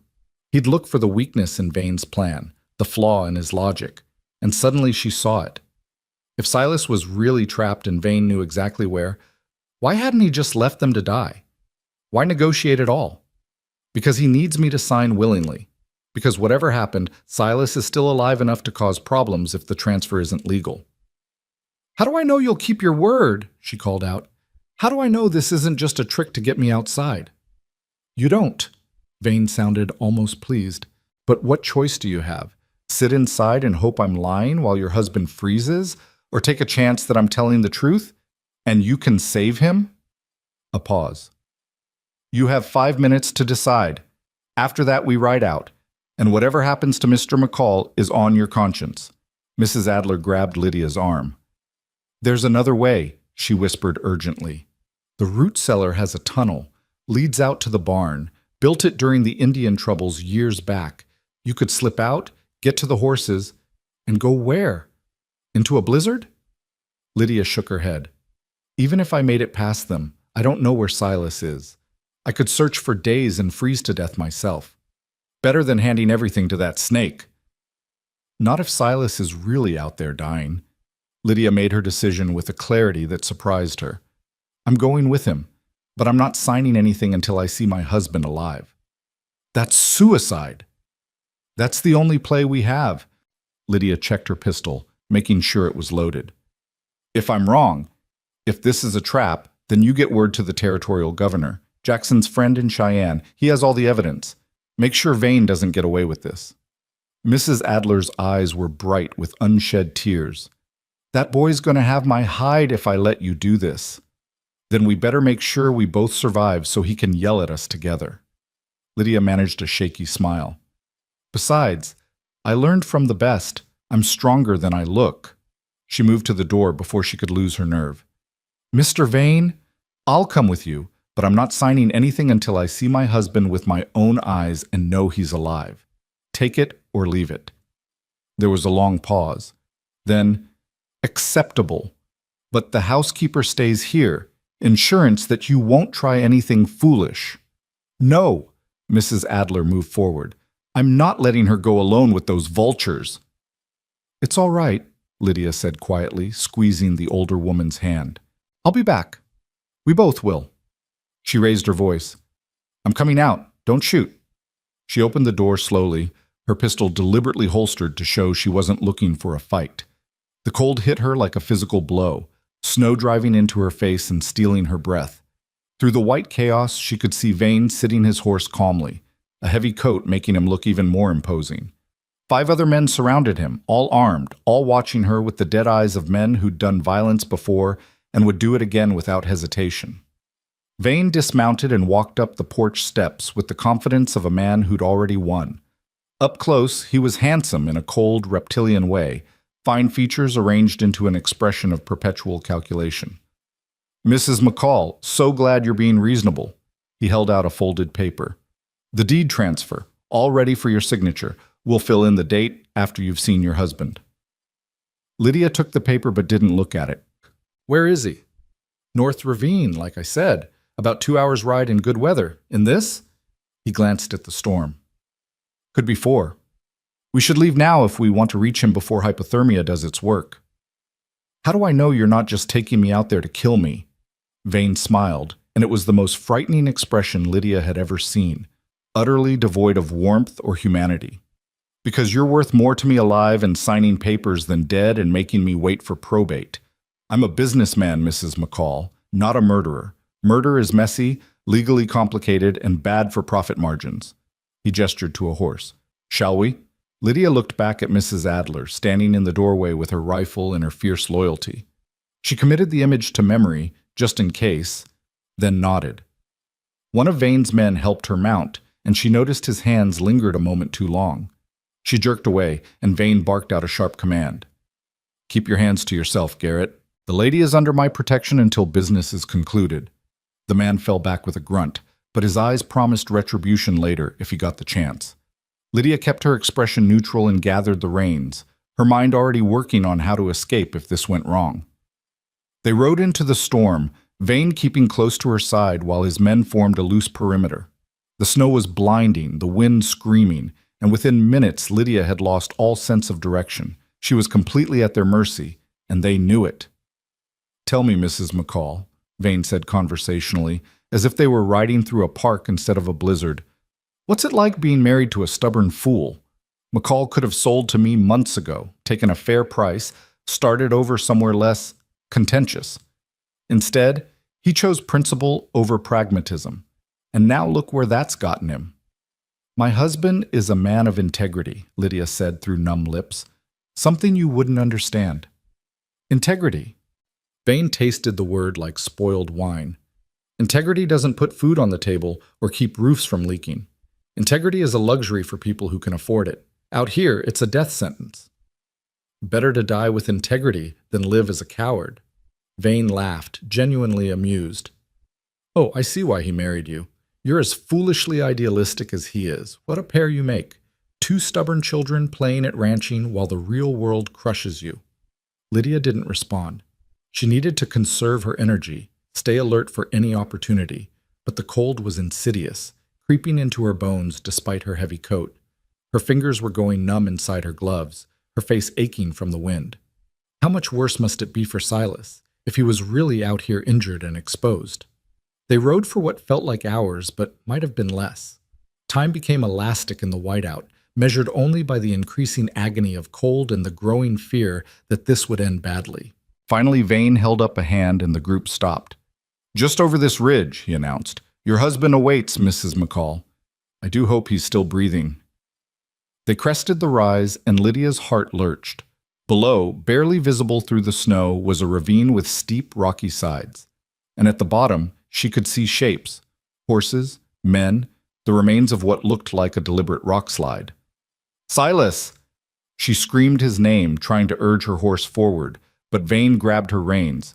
Not yet. First, we discuss terms. You said I could see him. And so you shall, after you sign. He pulled out the paper again, now slightly damp from snow. Your signature, Mrs. McCall. Then we'll go down and see if there's anything left worth saving. Lydia's mind raced desperately. If she signed, she'd betray everything Silas had fought for. But if she didn't, he might die down there while they negotiated. Through the storm, she thought she saw movement in the ravine, someone stirring, still alive. Let me go to him first, she pleaded. Just let me see him, make sure he's alive, then I'll sign. I swear it. Vane studied her for a long moment, weighing her sincerity. You swear on what? Your word means nothing. I swear on his life. The words came out broken. I swear on everything that matters. Just let me go to him.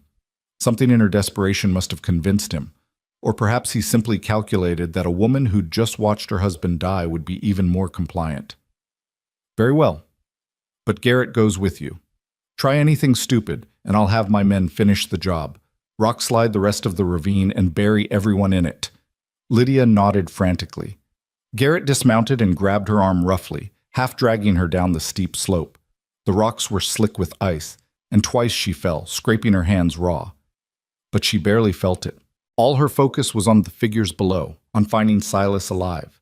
They reached the bottom, and she saw them, Silas, Pete, and Jackson, huddled against the ravine wall. Silas was unconscious, a gash across his forehead still bleeding sluggishly.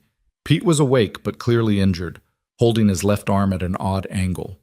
Jackson was trying to build a fire with numb fingers, but the wind kept stealing the flames.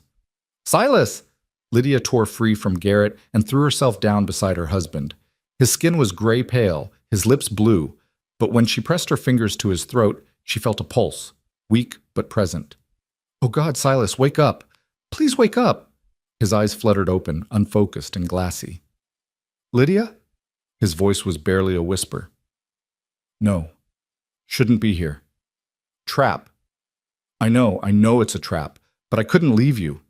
She stripped off her gloves and pressed her warm hands to his frozen face. "Stay with me. Just stay with me." "The ranch," he mumbled. Don't give him—" "Shut up," she said fiercely, tears freezing on her cheeks. "Just shut up and stay alive. That's all I need from you right now." Pete spoke up, his voice rough with pain and cold. "They caused the rock slide. Waited until we were in the ravine, then triggered it. We've been trapped here since yesterday. No way out without climbing, and Silas took a rock to the head trying to shield Jackson.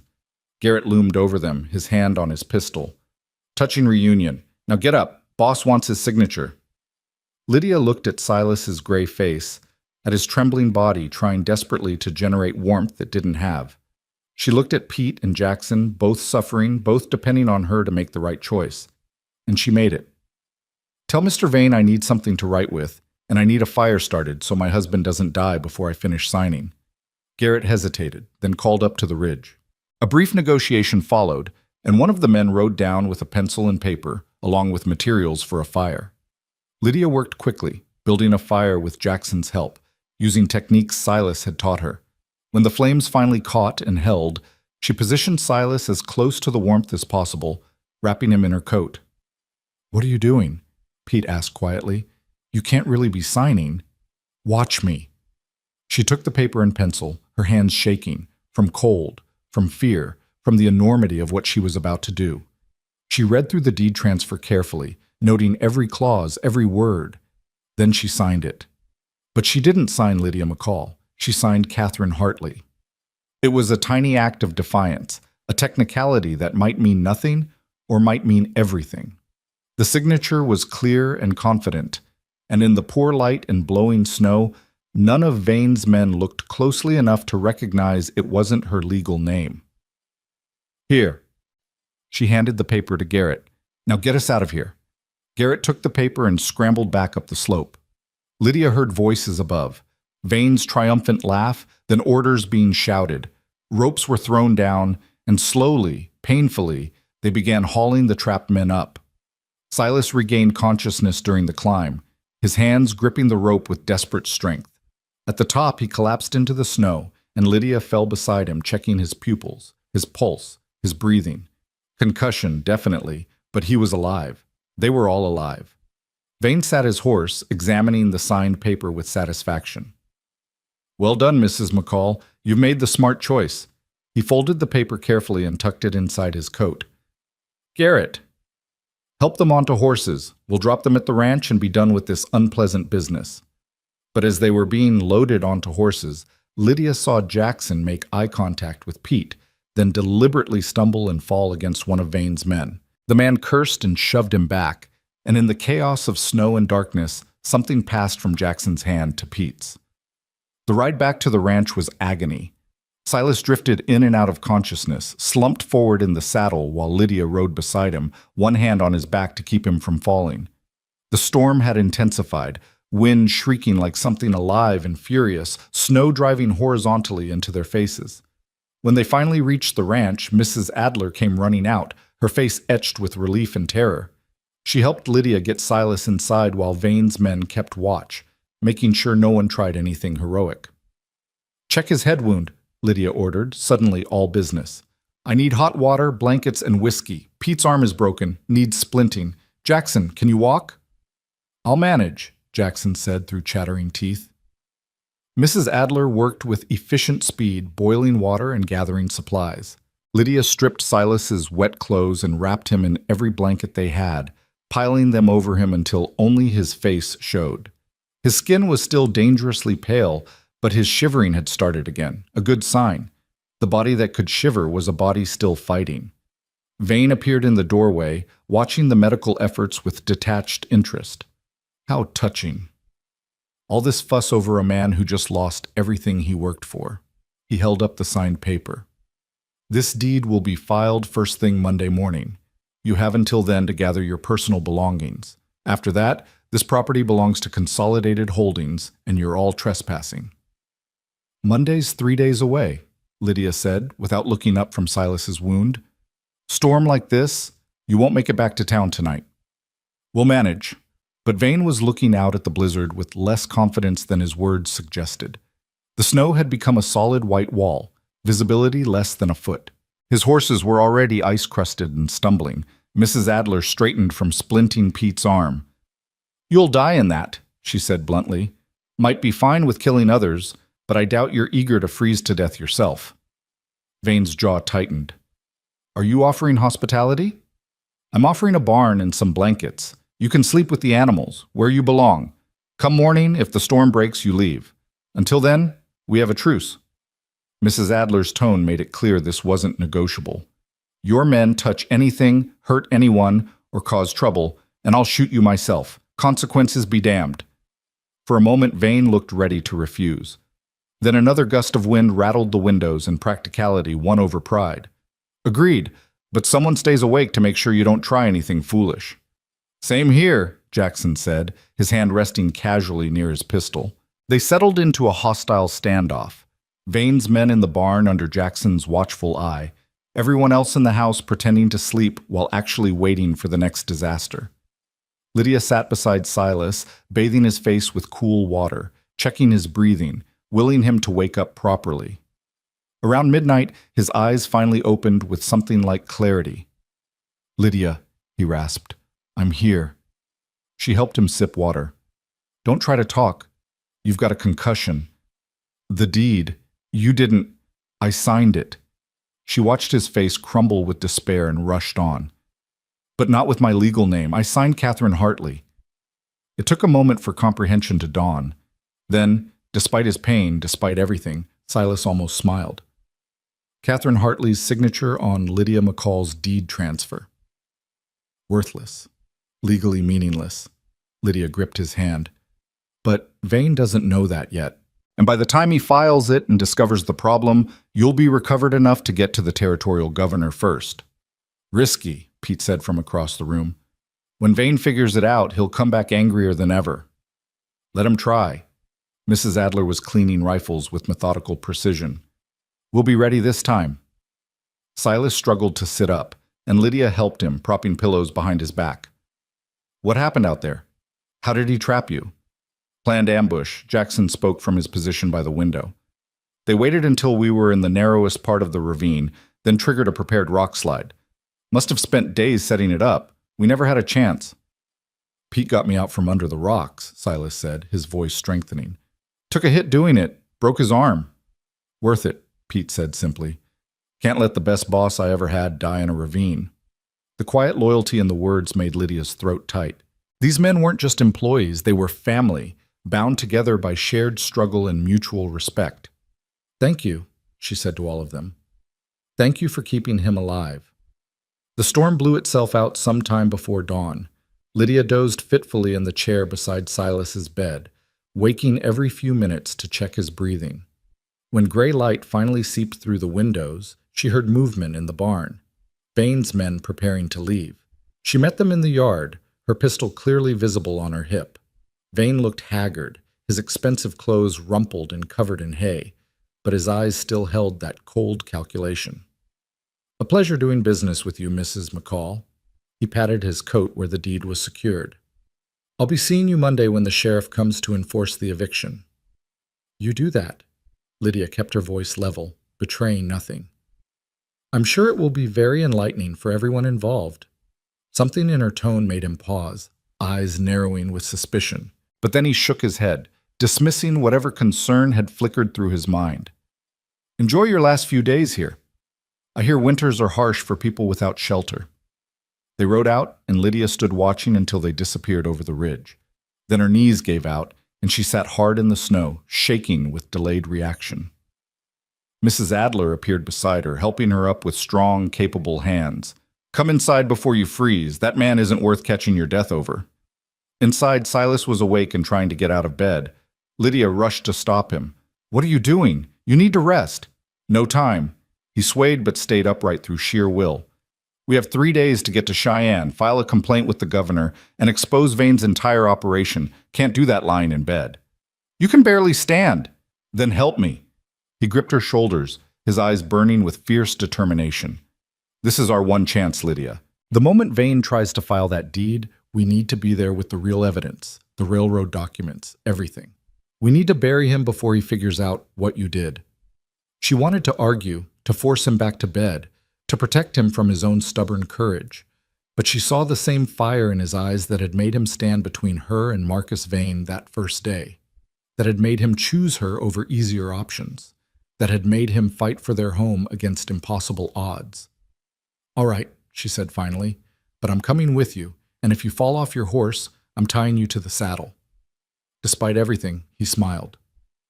Deal. Mrs. Adler packed supplies with grim efficiency while Jackson saddled horses. Pete, his arm in a sling, insisted on coming too. You'll need witnesses, people who saw what Vane did firsthand. They left within the hour, racing against time and Vane's inevitable discovery of the fraud. The journey to Cheyenne was brutal. Silas fighting pain and exhaustion every mile, Lydia constantly watching him for signs he was failing, all of them aware that this was their last desperate gamble. They reached Cheyenne on Saturday evening, exhausted and half-frozen. Jackson's friend Samuel met them with hot food and urgent news. Vane's in town, Samuel reported grimly. Arrived this afternoon, already spreading word that he's filing the McCall deed Monday morning, acting like he's already won. Then we file first thing Sunday morning, Silas said. Can we get to the territorial office before official hours? Governor's secretary lives above the office. If we knock loud enough, she might answer. Samuel looked at their haggard faces. You all need rest. You look like death. We'll rest when this is over, Lydia said firmly. Right now, we need to prepare our case.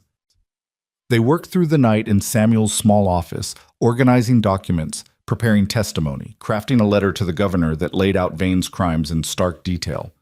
Lydia wrote it, her elegant Boston education finally proving useful, while Silas and Pete provided facts and Jackson cross-referenced property records. By dawn, they had an airtight case: fraud, extortion, attempted murder, conspiracy to defraud the territorial government. If the governor took them seriously, Vane was finished. Sunday morning, they stood before the territorial office as the sun rose. Silas looked gray and unsteady, but his hand was firm when he knocked on the door. Once, twice, 3 times. Finally, a window opened above. A woman's face appeared, irritated and suspicious. We're closed on Sundays. Come back tomorrow. Ma'am, my name is Silas McCall, and I need to file an urgent complaint with the governor regarding fraud and attempted murder. It can't wait until tomorrow. Everything can wait until tomorrow, she said, starting to close the window. Marcus Vane is attempting to steal property through forged documents, Lydia called up desperately. We have proof of his crimes, but if we wait until tomorrow, he'll have already filed false deeds and disappeared with property that doesn't belong to him. The window stopped closing. Marcus Vane, you said? Yes, ma'am. We have witnesses, documents, everything you need. The woman's face underwent a transformation, suspicion shifting to sharp interest. Wait there. 5 minutes later, the door opened. The woman, middle-aged, sharp-eyed, radiating competence, gestured them inside. I'm Sarah Mitchell, the governor's secretary, and you're in luck. The governor's been wanting to nail Marcus Vane for over a year now. That man's made enemies in every county, but he's been too slippery to catch. She looked at their exhausted faces. You look like you've got a story worth hearing. Come in and tell me everything. They talked for 3 hours, laying out everything: the harassment, the fire, the threats, the orchestrated rock slide. They showed her the evidence Jackson had gathered, the property records, the connections to the railroad. They produced the threatening notes, the matchbox, the flask with Vane's initials. And finally, Lydia explained the forged signature and pulled out the original transfer paper with Catherine Hartley's name signed clearly at the bottom. Sarah Mitchell studied the signature with growing satisfaction. This is fraud.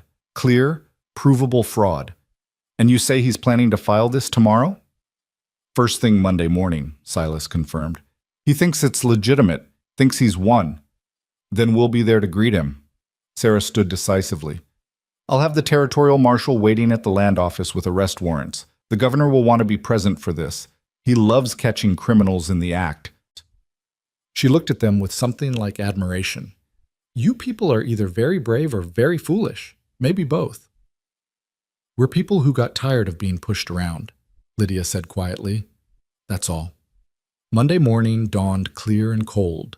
They stood in the land office, Silas, Lydia, Pete, Jackson, Sarah Mitchell, the territorial governor himself, and 3 marshals, waiting.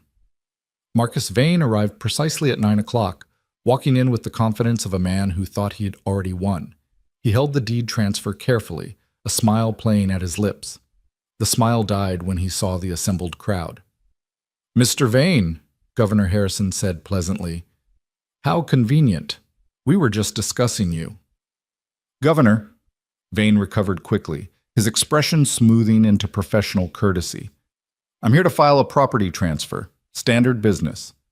Let's see that transfer, shall we? Vane handed it over, and the governor studied it carefully. This appears to be signed by Lydia McCall, transferring property rights to Consolidated Holdings. He looked up. Is that accurate, Mrs. McCall? No, sir, Lydia said clearly. I never signed that document. Vane's face went white, then red. That's absurd. I watched her sign it. You watched someone sign something, Lydia corrected. But if you look closely, you'll see that's not my signature. That's Catherine Hartley's signature. And Catherine Hartley has no legal right to transfer property belonging to Lydia McCall. The governor's eyebrows rose. Is this true, Mr. Vane? You accepted a signature from someone who wasn't the legal property owner. She told me she was... Vane sputtered, his composure cracking. This is a trick. She deliberately defrauded me. Interesting choice of words, Governor Harrison said dryly, because we were just reviewing some very disturbing allegations about your business practices. Extortion, arson, attempted murder, fraud. He nodded to the marshals. Gentlemen, I believe you have work to do. The marshals moved forward, and Vane finally understood. You can't prove any of this. It's their word against mine. Actually, we can prove quite a bit. The governor pulled out the flask with Vane's initials. This was found at the scene of an arson. We also have testimony from 6 witnesses regarding the rock slide that nearly killed 3 men. We have documented patterns of property acquisition that suggest systematic fraud. And we have your own signed letters threatening landowners. He smiled coldly. Mr. Vane, you're under arrest. Marshal Kane, read him his rights. Watching Marcus Vane being led away in chains was one of the sweetest moments of Lydia's life. The man who'd terrorized them, who'd tried to steal their home, who'd nearly killed her husband, brought down by his own arrogance and greed. Silas put his arm around her waist, and she leaned into him, feeling the solid warmth of him, alive and victorious. We did it, she whispered. You did it, he corrected. That signature trick, that was brilliant. I learned from the best. She looked up at him. You taught me to fight smart, not just hard. Governor Harrison approached them, his expression warm. Mr. and Mrs. McCall, the territory owes you a debt of gratitude. Vane's been a cancer on legitimate business for too long. Your courage in standing up to him has saved dozens of other ranchers from similar fates. Just wanted to protect our home, sir, Silas said simply. Well, you've done that and more. I'll personally ensure that Vane's conviction is swift and comprehensive. He won't trouble you again. The governor shook Silas's hand firmly, then surprised Lydia by shaking hers as well. Mrs. McCall, your resourcefulness is remarkable. If you ever tire of ranch life, the territorial government could use someone with your intellect and courage. Lydia laughed, the sound bright with relief and joy. Thank you, sir. But I think I've had enough excitement for one lifetime. I just want to go home. And that's exactly what they did. The journey home from Cheyenne took 2 full days, but this time the miles felt different, lighter somehow, as if the very air had changed with Marcus Vane's arrest. Silas was still healing, his head wound bandaged and his movements careful, but there was a lightness to his expression that Lydia hadn't seen before. The weight he'd been carrying for months had finally lifted. They stopped the first night at a small inn halfway between Cheyenne and Pine Hollow. It was a rough place, more barn than hotel, but it had a fire and hot food and beds that didn't move.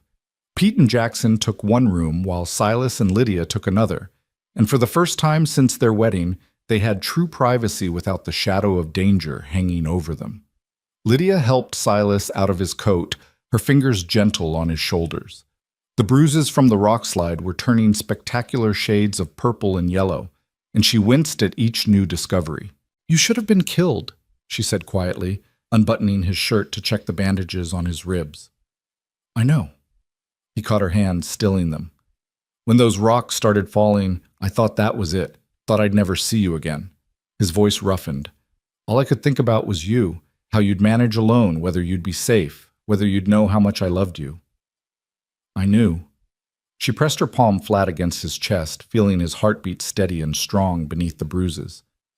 "I've always known, even when we were both too scared to say it." He pulled her close, careful of his injuries, and they stood like that for a long moment, just breathing together, alive together, triumphant together. When he finally kissed her, it was slow and deep and full of promises about the future they'd fought so hard to secure. "We're going to have a good life," he murmured against her lips. "The kind of life we both deserve." "We already do," she whispered back. "We already do." They made love that night with the tenderness of people who'd come too close to losing everything. Every touch was reverent, every kiss a celebration of survival. And afterward, wrapped in each other's arms beneath rough blankets in a stranger's inn, they slept more peacefully than they had in months. Morning brought them closer to home. The landscape grew familiar again, the particular way the mountains rose against the sky, the bend of the creek that marked the boundary of their property, the stand of cottonwoods where Silas had first taught her to shoot. Everything looked the same, but Lydia saw it differently now. This wasn't just land. This was what they'd bled for, what they'd risked everything to protect. Every acre meant something. Mrs. Adler must have been watching for them because she came running out of the house before they'd even dismounted, her usual stern composure cracking into something like relief. "Thank God," she said, her hands checking Silas over with maternal efficiency. "When you didn't come back Saturday, I thought—" She stopped, unable to voice the fear. "We're fine," Silas assured her. "Better than fine. Vane's in jail, and we've got the territorial governor's personal guarantee that our land rights are secure." Mrs. Adler's eyes went bright with tears she was too stubborn to shed. "Good, good. That snake deserved worse than jail, but I'll take what I can get." She turned to Lydia, and for the first time since they'd met, pulled her into a quick, fierce hug. "You did good, girl. Real good." The unexpected embrace caught Lydia completely off guard, and she found herself hugging back, understanding that this was Mrs. Adler's way of saying all the things she couldn't put into words. Acceptance, respect, something very much like love. The other ranch hands emerged from various tasks, gathering around to hear the full story. Silas told it simply, giving credit where it was due.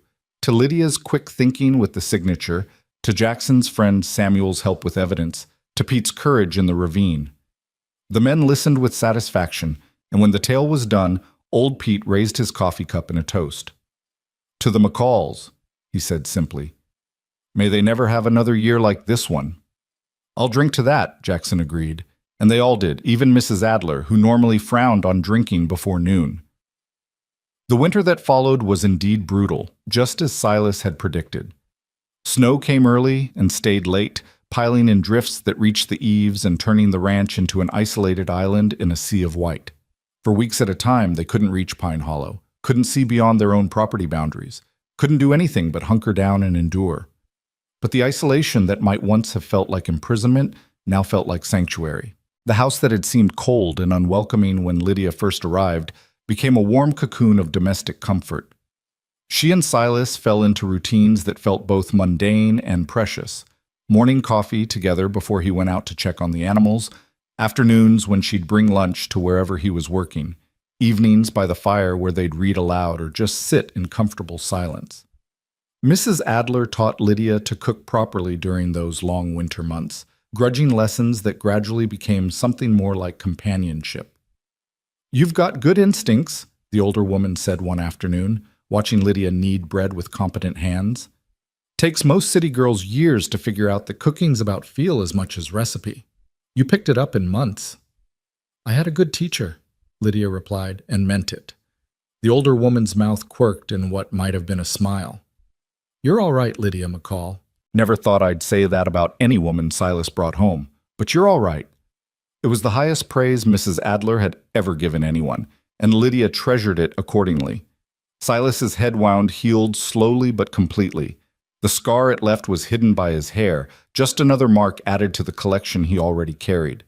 His ribs took longer, and Lydia learned to read the subtle signs of pain he tried to hide. The careful way he moved first thing in the morning, the slight catch in his breathing when he lifted something heavy. She didn't coddle him, understanding instinctively that he'd hate that, but she made sure he had hot baths to soak in and liniment for the aches, and she didn't comment when he needed to rest more than he used to. Getting old, he joked one evening, lowering himself into his chair with a barely suppressed wince. Getting smart, she corrected, learning that healing takes time. He pulled her into his lap, ignoring his protesting ribs. When did you get so wise? Must have rubbed off from being married to you. He kissed her nose. Flatterer. Truth-teller, she insisted, and kissed him properly to prove it. News from town filtered in slowly through the occasional visitor who braved the snow. Marcus Vane had been tried quickly, the evidence against him overwhelming. He'd been sentenced to 15 years in territorial prison for fraud, extortion, and attempted murder. His assets had been seized and were being sold off to compensate his victims. Consolidated Holdings had withdrawn from the territory entirely, the railroad deal falling through when Vane's corruption came to light. Elizabeth Hartwick, they heard, had left Pine Hollow entirely, moving to San Francisco where her beauty might find a more appreciative audience. The news meant nothing to Silas. That chapter of his life had closed completely, but Lydia felt a petty satisfaction knowing that the woman who'd rejected him for his scars had missed out on everything that mattered. January gave way to February, and the worst of the winter began to ease. The days grew incrementally longer, the cold less vicious, the snow starting to melt in patches where the sun hit strongest. And with the spring thaw came changes neither of them had anticipated, but both welcomed with cautious joy. Lydia missed her monthly courses. Once might have been stress or cold or any number of things, but when she missed the second time, she knew. She stood in the kitchen one morning, her hand pressed flat against her still flat stomach, and felt fear and excitement warring inside her. Mrs. Adler found her like that, one hand on her belly and tears streaming down her face. The older woman took one look and knew. How far along? She asked gently. 2 months, I think. Maybe a little more. Lydia looked up, her eyes wide. I haven't told him yet. I don't know how. What if something goes wrong? What if... Stop borrowing trouble. Mrs. Adler squeezed her shoulder. You're young and strong and healthy. No reason to think anything will go wrong. And Silas? Her expression softened. That boy's going to be over the moon. She was right. When Lydia finally worked up the courage to tell him that evening, pulling him aside after dinner and stumbling through the words, Silas's face went through a dozen emotions in as many seconds. Shock, disbelief, wonder, fierce protective joy. A baby, he whispered, his hand coming to rest reverently on her stomach. We're having a baby. I'm scared, she admitted. I don't know how to be a mother. I don't know if I'll be good at it. You'll be extraordinary, he said with absolute certainty. You're extraordinary at everything you do. He pulled her close, cradling her against his chest. A baby. Our baby. God, Lydia, I never thought, after everything, I never let myself hope for this. Are you happy? She asked, needing to hear it. Happy? He laughed, the sound full of incredulous joy. Happy doesn't begin to cover it. I'm terrified and thrilled and grateful and about 100 other things I don't have words for. He kissed her forehead, her nose, her lips. You're giving me a family, a real family. How could I be anything but happy? The pregnancy changed things in subtle ways. Silas became even more protective, trying to take on tasks she'd normally handle herself.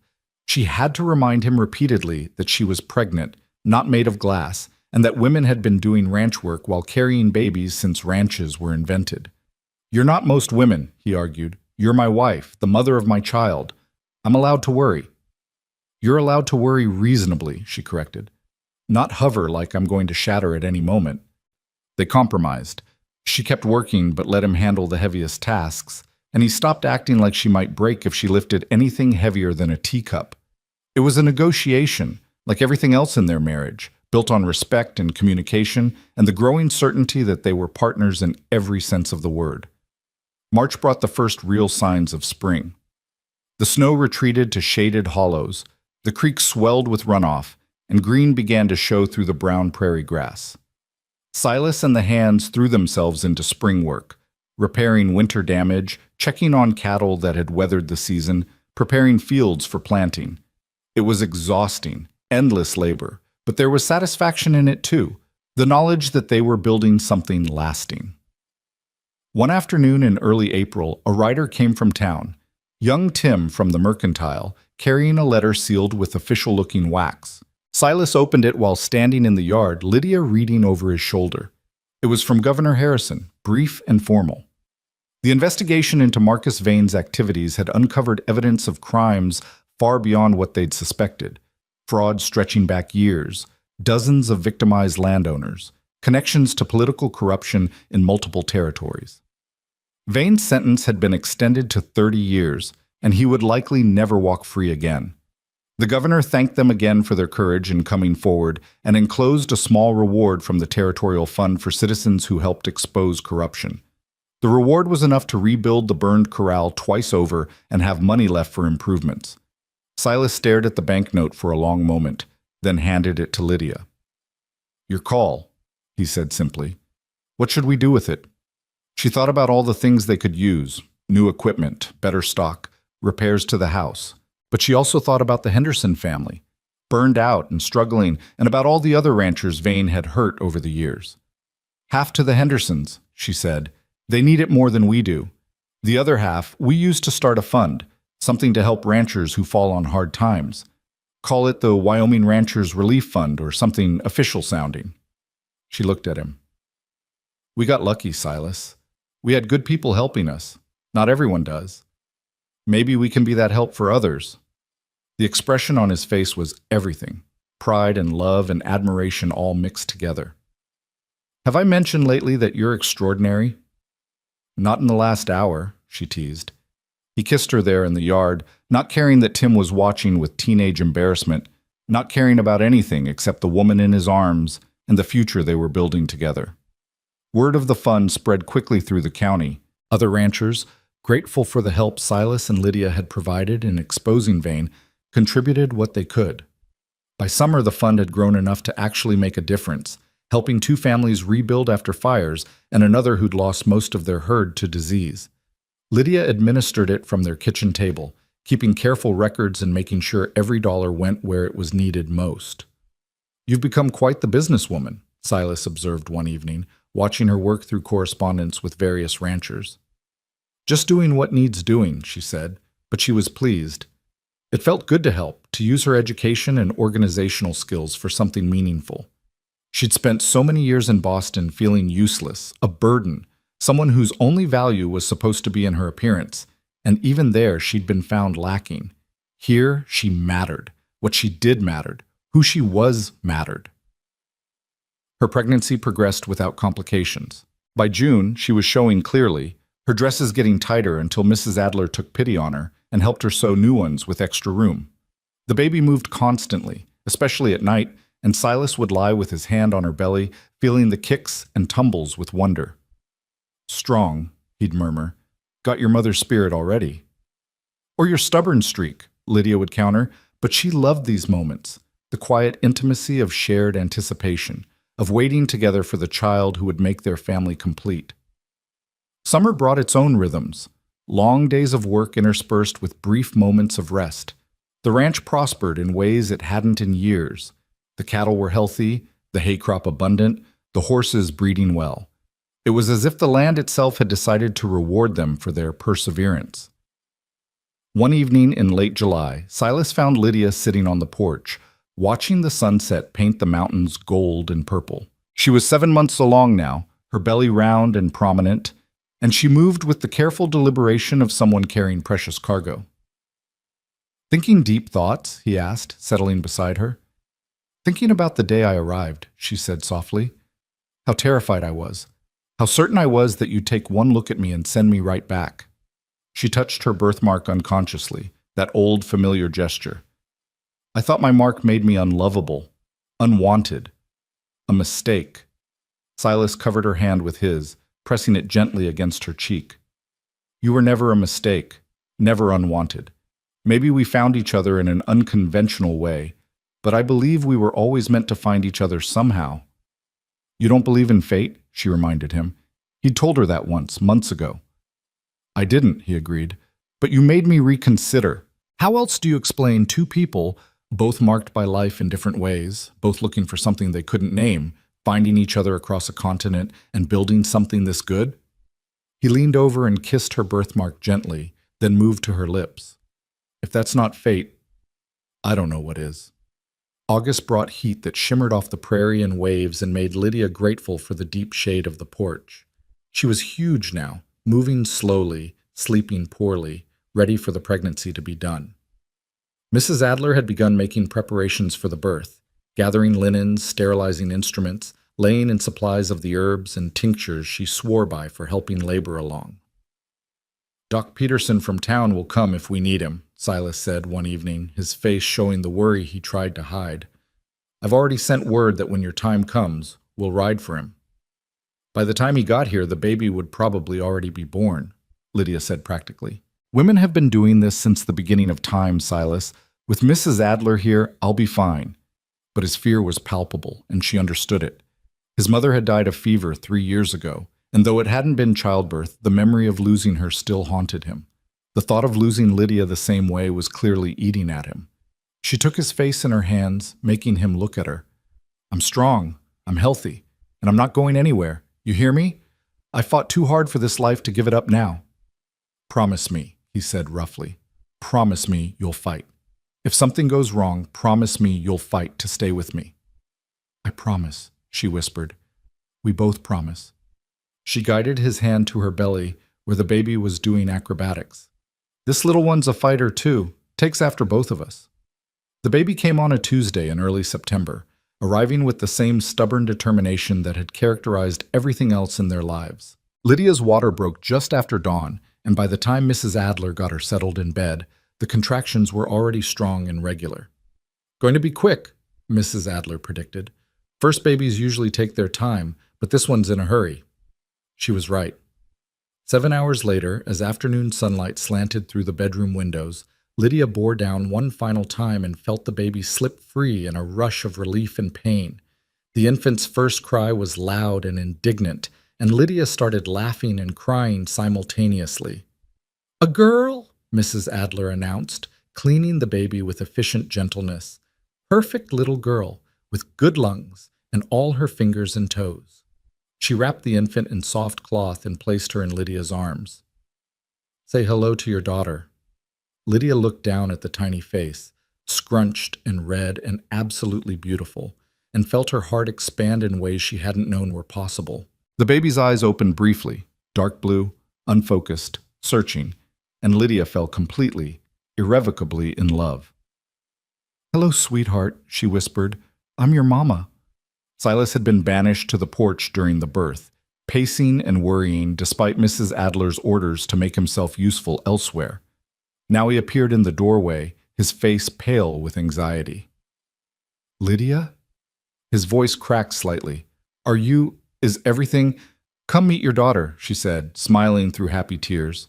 He crossed the room slowly, almost reverently, and looked down at the baby in Lydia's arms. His expression transformed, anxiety melting into wonder, fear into awe, worry into pure, uncomplicated joy. She's perfect, he breathed. Absolutely perfect. His finger traced the baby's tiny hand, and her miniature fingers wrapped around his automatically. Strong grip. That's good. Want to hold her? Lydia asked. He looked terrified at the prospect, but nodded.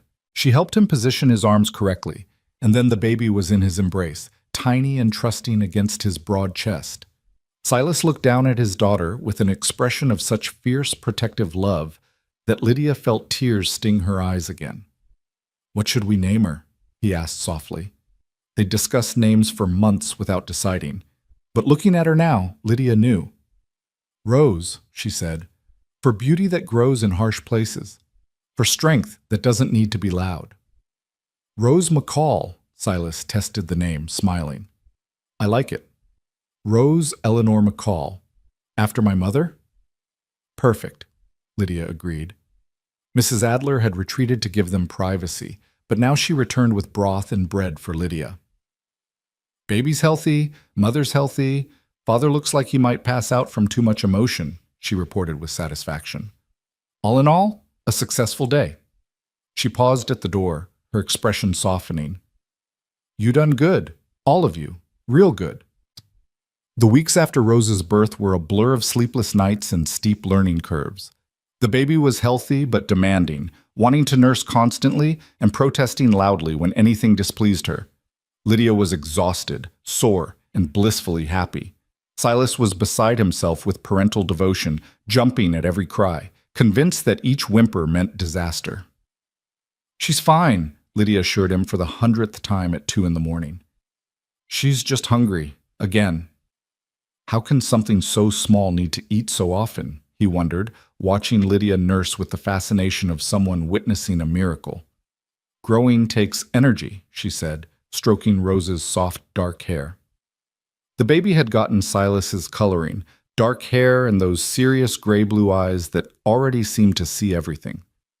She's beautiful, Silas said softly. Like her mother. Lydia looked up at him, this man who had chosen her when the world had spent 23 years telling her she wasn't enough.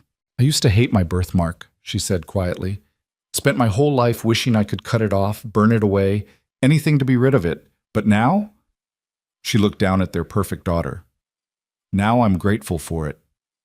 Why? Silas asked, though his eyes suggested he already knew. Because it brought me here. If I'd been the pretty one, if I'd been Catherine, I never would have been desperate enough to take this chance, never would have crossed the country, never would have met you. She smiled through sudden tears. My mark led me home. He leaned over and kissed her birthmark gently, then kissed her lips, then kissed the top of their sleeping daughter's head. Then I'm grateful for it too. Grateful for every twist of fate that brought us together. October arrived with crisp mornings and brilliant aspens turning gold on the mountainsides. Rose was 6 weeks old now, filling out into a chubby, alert baby who seemed to find everything fascinating. She would lie on a blanket on the porch, watching leaves blow past with intense concentration, or stare up at her father's face with such serious attention that he'd start talking to her like she could understand every word. Today we're going to check the north fence, he'd tell her gravely. Important work, keeping boundaries clear and predators out. When you're older, I'll teach you to ride those fence lines yourself. She's 6 weeks old, Silas, Lydia would laugh. Give her time to learn to sit up before you put her on a horse. Never too early to start planning her education, he'd counter, but his eyes would be twinkling. One afternoon, a visitor arrived, Judge Whitmore, making his circuit through the county. He accepted coffee and cake with the air of a man who'd seen many things in his years and found very little surprising anymore. But when he looked at Lydia holding Rose, his expression softened. Heard you folks had quite a year, he said. Marcus Vane, the deed fraud, the territorial governor's involvement, made quite a splash in legal circles. We just wanted to protect our home, Silas said simply. You did more than that. Vane's conviction has led to reforms in how property transfers are recorded and verified. Harder now for speculators to prey on desperate landowners. Judge Whitmore sipped his coffee. You two started something bigger than you know. The Ranchers' Relief Fund was Lydia's idea, Silas said, his pride obvious. She administers it from our kitchen table, helped 6 families so far. The judge looked at Lydia with new respect. The territory needs more people like you, Mrs. McCall, people willing to fight for what's right and then build something positive from the rubble. He finished his coffee and stood. I should be getting on. Just wanted to stop by and see how you folks were managing. Clearly, you're doing just fine. After he left, Lydia sat on the porch with Rose in her arms, watching Silas work with one of the young horses in the corral. The afternoon light turned everything golden, the prairie grass, the distant mountains, her husband's hair as he moved with patient skill. This was her life now. This was her home. These were her people. She thought about the girl she'd been in Boston, frightened, marked, convinced she had no value. She thought about Catherine Hartley, who'd given up this chance because she wanted adventure and excitement instead of steady partnership and real work. She wondered where Catherine was now, whether she'd found what she was looking for, whether she ever thought about the identity she'd abandoned. Mostly, though, Lydia felt grateful. Grateful for the desperation that had pushed her onto that stagecoach. Grateful for Silas's unexpected acceptance. Grateful for Mrs. Adler's grudging wisdom and the loyalty of men like Pete and Jackson. Grateful for the baby in her arms and the life they were building together, one day at a time. November brought the first serious snows of the season. They prepared for another winter of isolation, but this time Lydia faced it without fear. She had everything she needed within these walls: her husband, her daughter, their small but loyal household. The rest of the world could disappear under snow for months, and they would be fine. One evening, after Rose had finally fallen asleep and Mrs. Adler had retired to her cabin, Silas pulled Lydia close on the sofa before the fire. They sat in comfortable silence, her head on his shoulder, his arm around her waist, watching flames dance and listening to wind howl outside. "Do you ever miss it?" he asked suddenly. "Boston, civilization, all the things you gave up to be here?" Lydia thought about it honestly. "I miss good bookstores," she admitted, "and theater sometimes. The ocean." She tilted her head to look up at him. "But I don't miss the person I was there. That frightened girl who let other people define her worth, who thought her birthmark made her less than human." "You were never less than," Silas said fiercely. "I know that now. You taught me that." She reached up and touched his scarred arm through his sleeve. "We taught each other that the marks we carry don't define us. They just prove we've lived. We've survived. We've become stronger in the broken places." He kissed her then, slow and deep and full of everything words couldn't capture. When they finally pulled apart, both were smiling. "I love you," he said simply, "more than I knew it was possible to love anyone. You and Rose, you're my whole world." "I love you too," she whispered back. "You gave me a home when I was homeless, gave me worth when I thought I was worthless, gave me a family when I was alone." She pressed her hand to his chest, feeling his heartbeat steady and strong. "You gave me everything that matters." They made love slowly in front of the fire, their bodies familiar now, comfortable with each other in ways that went deeper than passion. It was intimate and tender and healing, a physical manifestation of everything they'd built together, trust and partnership and love grown strong through adversity. Afterward, wrapped in blankets and each other, Silas traced patterns on her back and said, "I have a confession to make." "Oh?" She propped herself up to look at him. "Should I be worried?" "That day you arrived, when you stepped off the stage and told me there'd been a mistake." He smiled slightly. "I knew immediately you weren't the woman from the letters. Catherine had described herself pretty clearly. Blonde hair, blue eyes, dimples. You were nothing like that." Lydia's eyes widened. "You knew from the beginning?" "I knew you weren't Catherine Hartley," he confirmed, "but I also knew you needed help. Could see it in your eyes, that desperate hope mixed with terror. And I thought, why not? I needed a wife. You needed a home. Seemed like a fair trade." He touched her birthmark gently. "Didn't realize until later that I was getting so much more than I bargained for." "Why didn't you say something? Why let me confess if you already knew?" "Because you needed to say it. Needed to be honest, even if it was hard. And I needed to show you that honesty wouldn't cost you everything." He pulled her back against his chest. "Besides, I liked you better than the woman from the letters. Catherine sounded flighty, shallow. You had substance, strength, the kind of strength that comes from surviving hard things." "You saw all that in 5 minutes?"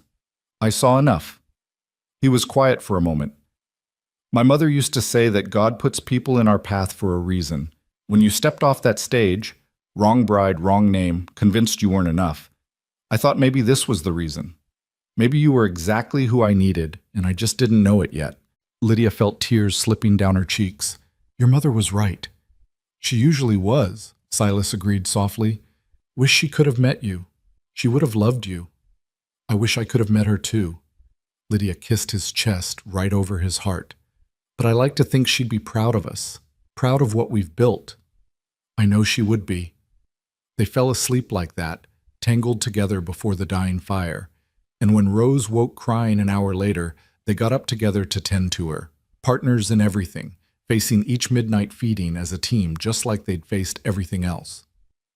Winter deepened, but inside the ranch house, warmth prevailed. Rose grew and thrived, hitting milestones that Silas recorded with the dedication of someone chronicling great historical events. Her first smile, her first laugh, a delighted gurgle at one of Mrs. Adler's gruff faces that made the stern woman go suspiciously soft. The day she rolled over on her own. Each moment was celebrated, treasured, added to the growing collection of memories they were building. The ranch continued to prosper.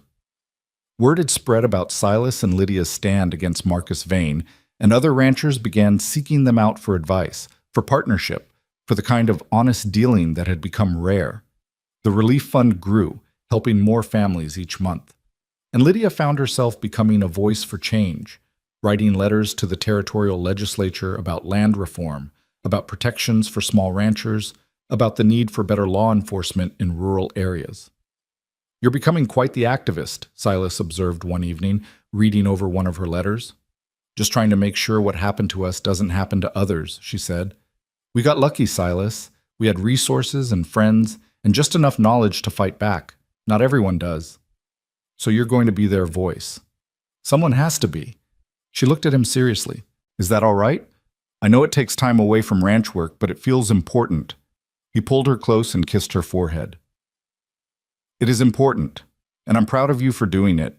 We'll make the ranch work around it. He smiled. Besides, Mrs. Adler's been training you to take over more of the household management. Between the two of you, I'm starting to feel unnecessary. Never unnecessary, Lydia assured him. Just well supported. Christmas came, and they celebrated simply. A small tree decorated with strings of dried fruit and paper stars that Lydia made during Rose's naps. Gifts were practical, but heartfelt. Mrs. Adler gave Lydia a recipe book filled with handwritten instructions for every dish she'd taught her. Silas gave her a beautiful leather-bound journal for recording her thoughts and correspondence. And Lydia gave him a new watch to replace the one damaged in the rock slide, with an inscription inside the cover. Time spent with you is time well spent. All my love, L. He held it for a long moment, his eyes suspiciously bright. It's perfect, he said roughly. You're perfect. We're perfect, she corrected. Together. They rang in the new year quietly, just the two of them, and Rose sleeping in her cradle nearby. At midnight, Silas raised a glass of whiskey and said, To 1878. May it be considerably less dramatic than 1877. I'll drink to that, Lydia laughed, clinking her glass against his. But as the new year unfolded, they found that some drama was welcome. In February, Mrs. Adler announced that she was getting married, to old Pete, of all people. They'd apparently been courting quietly for months, finding companionship in their shared history and complementary temperaments. Didn't want to make a fuss, Mrs. Adler said gruffly when Lydia exclaimed over the news. We're too old for romantic foolishness, but Pete's a good man, and I'm tired of sleeping alone. Seemed practical. It's wonderful, Lydia said, hugging her, and you deserve happiness. Both of you. They married in March, a simple ceremony in the ranch house with Judge Whitmore presiding. Lydia cried through the whole thing, watching these two tough, weathered people promise to cherish each other for whatever time they had left. It was a reminder that love came in many forms, at many ages, and was always worth celebrating. Mrs. Adler, now Mrs. Adler Thompson, moved into Pete's cottage, though she still managed the main house and cooked most of the meals. Not about to let this place fall apart just because I got married, she declared. But there was a new softness to her, a lightness that came from finally letting someone close after years of protective isolation. Spring brought renewal in 1,000 small ways. Rose learned to sit up, then to crawl, then to pull herself to standing while holding on to furniture. She was a serious baby, watching everything with intense concentration.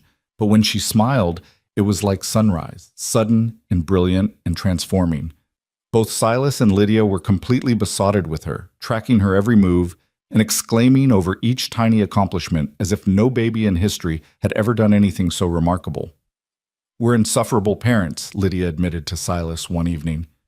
"Completely insufferable," he agreed cheerfully. "And I don't care, she's extraordinary."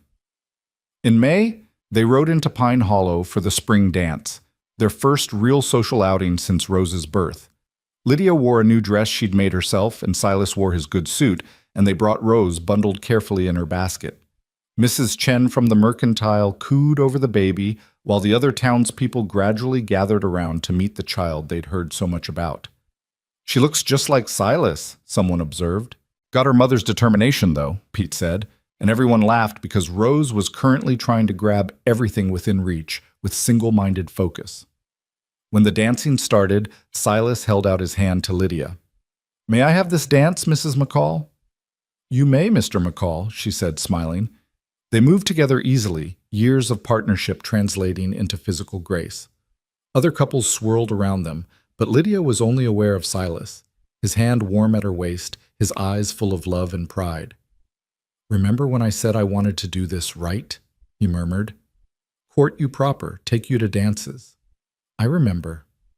"Well, here we are. Little late, but better than never." He spun her gently. "What do you think? Worth the wait?" She laughed. "Everything with you is worth the wait." They danced 3 more dances before Rose demanded feeding, and they had to retreat to a quiet corner. But it was enough. This moment of normalcy, of celebration, of being just another ranching couple enjoying a spring evening in town. They'd earned this peace, paid for it in fear and blood and stubborn determination. Summer brought more prosperity. The cattle were healthy, the garden abundant, the hay crop excellent. They hired 2 more hands to help with the increased work, young men looking for honest employment and a chance to learn ranching from someone with integrity. Silas proved to be a patient teacher, and the new hands, brothers named Samuel and Thomas, learned quickly and worked hard. Lydia's advocacy work continued to grow. She was now corresponding with territorial representatives, helping to draft legislation that would protect small landowners from predatory speculation. Her voice carried weight because she'd lived through exactly what she was trying to prevent, and lawmakers listened when she wrote or testified. It was deeply satisfying work, using her intelligence and education for something that mattered. One afternoon in August, Sheriff Bridger rode out to the ranch, the same sheriff who'd been so unhelpful during the vein troubles. He looked uncomfortable, shifting in his saddle before finally dismounting. "McCall, Mrs. McCall," he greeted them stiffly. "Wanted to stop by and, well, to apologize for how I handled things last year. Should have taken your complaints more seriously. Should have investigated instead of dismissing you." Silas's expression was carefully neutral. "What prompted this change of heart?" Bridger looked ashamed. "The governor made it clear that my job depends on actually doing it. And after seeing how much evidence you folks gathered on your own, evidence I should have been collecting." He shook his head. "I was lazy and biased, and it nearly got people killed. I'm sorry. I'm trying to do better now." It was a genuine apology, and Lydia appreciated it even as she remained cautious. "Words are easy, Sheriff. Actions matter more." "I know. That's why I wanted you to hear it from me directly, and to tell you that if you ever need help again, I'll be there. No delays, no excuses." He tipped his hat. "I'll let you get back to your day." After he rode away, Silas looked at Lydia. "Think he means it?" "Time will tell," she said. "But I'm glad he's trying. Change has to start somewhere."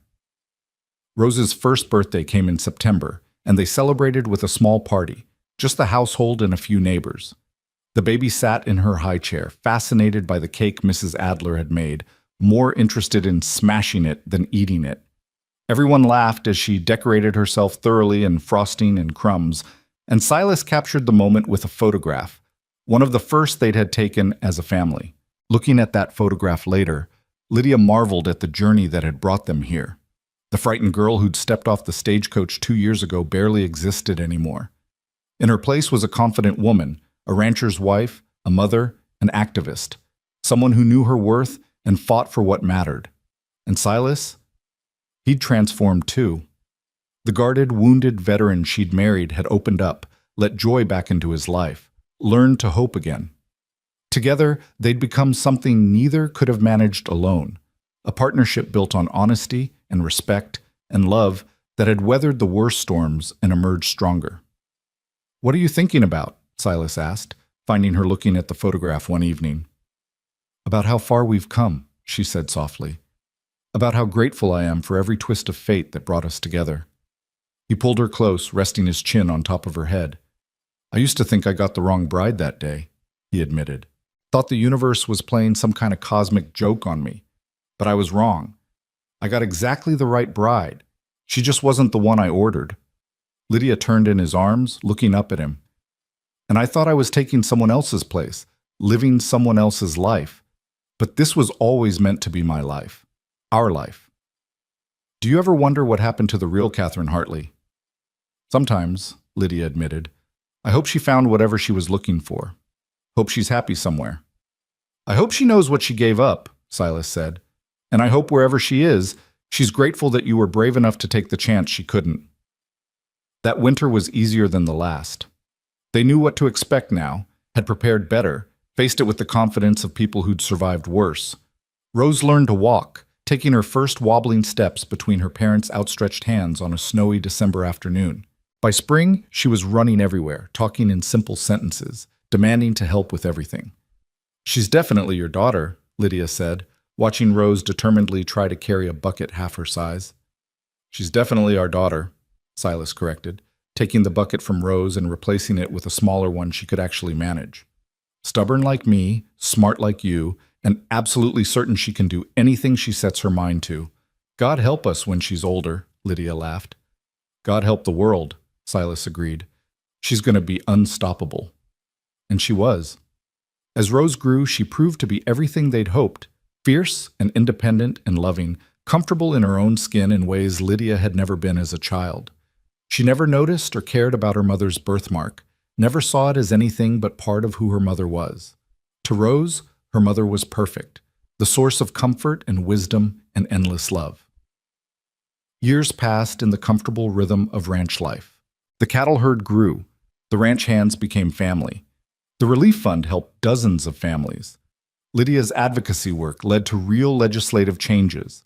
And through it all, Silas and Lydia remained partners, equal in every way that mattered, united in their goals and their love.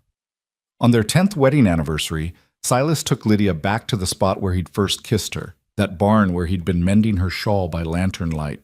It had been rebuilt after a storm 5 years ago, but it still felt like theirs, full of memories and significance. "Remember this?" he asked, pulling her into his arms. "Every detail," she whispered. "The smell of hay and leather, the way the lamplight made shadows dance, how nervous I was, how kind you were. How beautiful you were," he added. "Are, will always be." "Even with my mark?" She still asked sometimes, old insecurities dying hard. "Especially with your mark," he said firmly. "It's part of you, part of us, part of our story." He kissed her birthmark gently, as he had 1,000 times before. "You're perfect exactly as you are." She believed him. After 10 years, after everything they'd survived and built and become together, she finally truly believed it. Her birthmark wasn't a flaw or a curse. It was just part of her journey, part of the path that had led her here, to this man, this life, this hard-won happiness. "I love you," she said simply. "I love you too," he replied. "Always have, always will." They stood together in the barn where so much had changed between them, holding each other as sunset painted the world in gold. And Lydia understood with perfect clarity that she had everything she'd ever needed. Not the life she'd planned, not the life Catherine Hartley had rejected, but the life she'd fought for and earned and built from honesty and courage and love. She was home. Finally, completely, eternally home. And standing in her husband's arms with their daughter's laughter drifting from the house and the prairie stretching endlessly around them, Lydia Rowan McCall knew that sometimes the wrong choice leads to exactly the right place. Sometimes the detour becomes the destination. Sometimes the bride you didn't order turns out to be the woman you needed all along. The prairie wind whispered through the grass, carrying with it the scent of sage and possibility, and Lydia smiled, not despite her birthmark, but with it, carrying her mark with the dignity and strength of a woman who knew her worth. The setting sun caught the mountains and turned them to fire, and in that golden light, everything was exactly as it should be. Home, love, family, hard work and honest partnership, and the deep satisfaction of lives lived with integrity and purpose. This was the story of the wrong bride who became the right wife, the marked woman who found a scarred man, the desperate gamble that transformed into enduring love.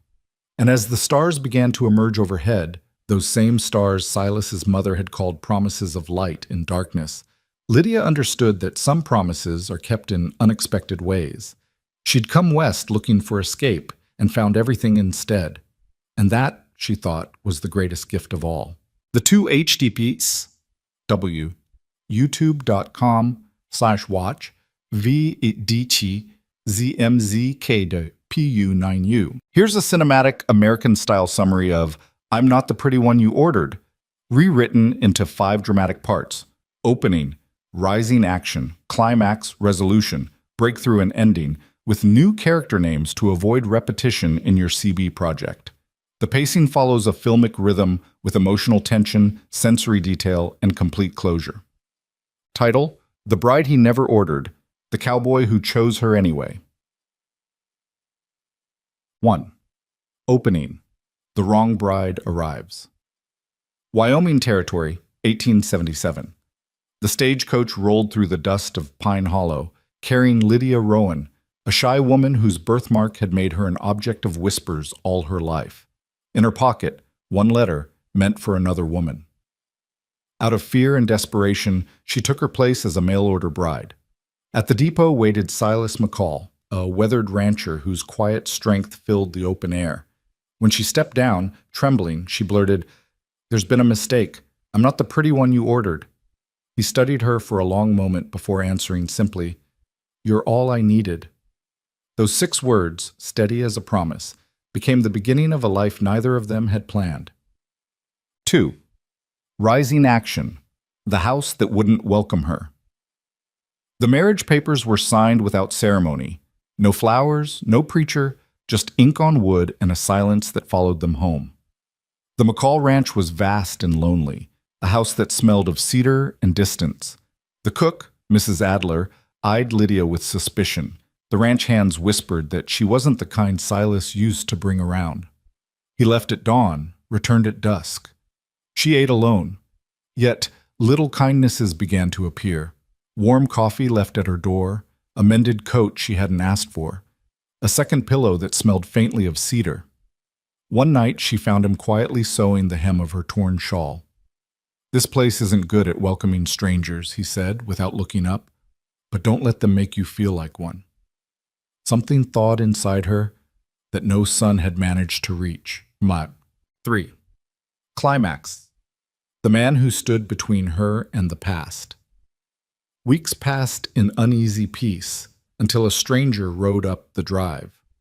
Marcus Vane, slick-voiced and cold-eyed, announced himself as Lydia's legal overseer, claiming she'd been promised as payment to another man back east. He held up papers, contracts, proof. "She belongs to me," he said. Silas didn't argue law. He folded his gloves and stepped between them.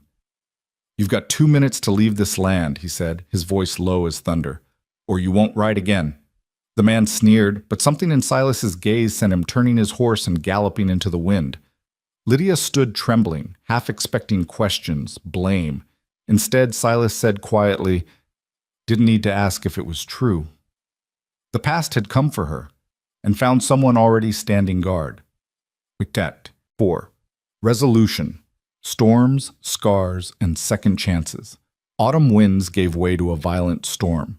When lightning struck near the corral, Silas fought to save a frightened colt and came away bleeding from a deep gash. Lydia dragged him inside, binding the wound with trembling hands. "You helped me when I was lost," she whispered. "Let me help you now." Through pain, he confessed the scar on his arm came from a fire, and a woman who'd left him for it. "After that, I stopped letting anyone look close," he said. Lydia met his eyes. "We don't choose our marks, only how we carry them." That night, as rain softened against the roof, he murmured, "You were never second best." For the first time, she believed it. 5. Breakthrough and ending. The love that grew by choice. Spring returned, bringing music and laughter Lydia had reintroduced to the town. She played guitar for the children beneath the old sycamore.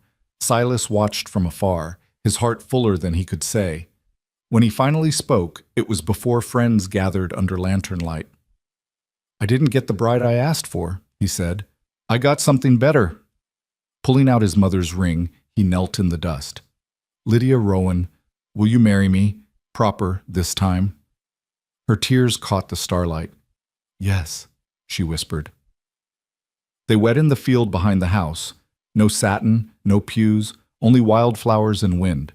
Later, in the quiet bedroom, Silas wrapped his arms around her and asked, "You still think you're the wrong bride?"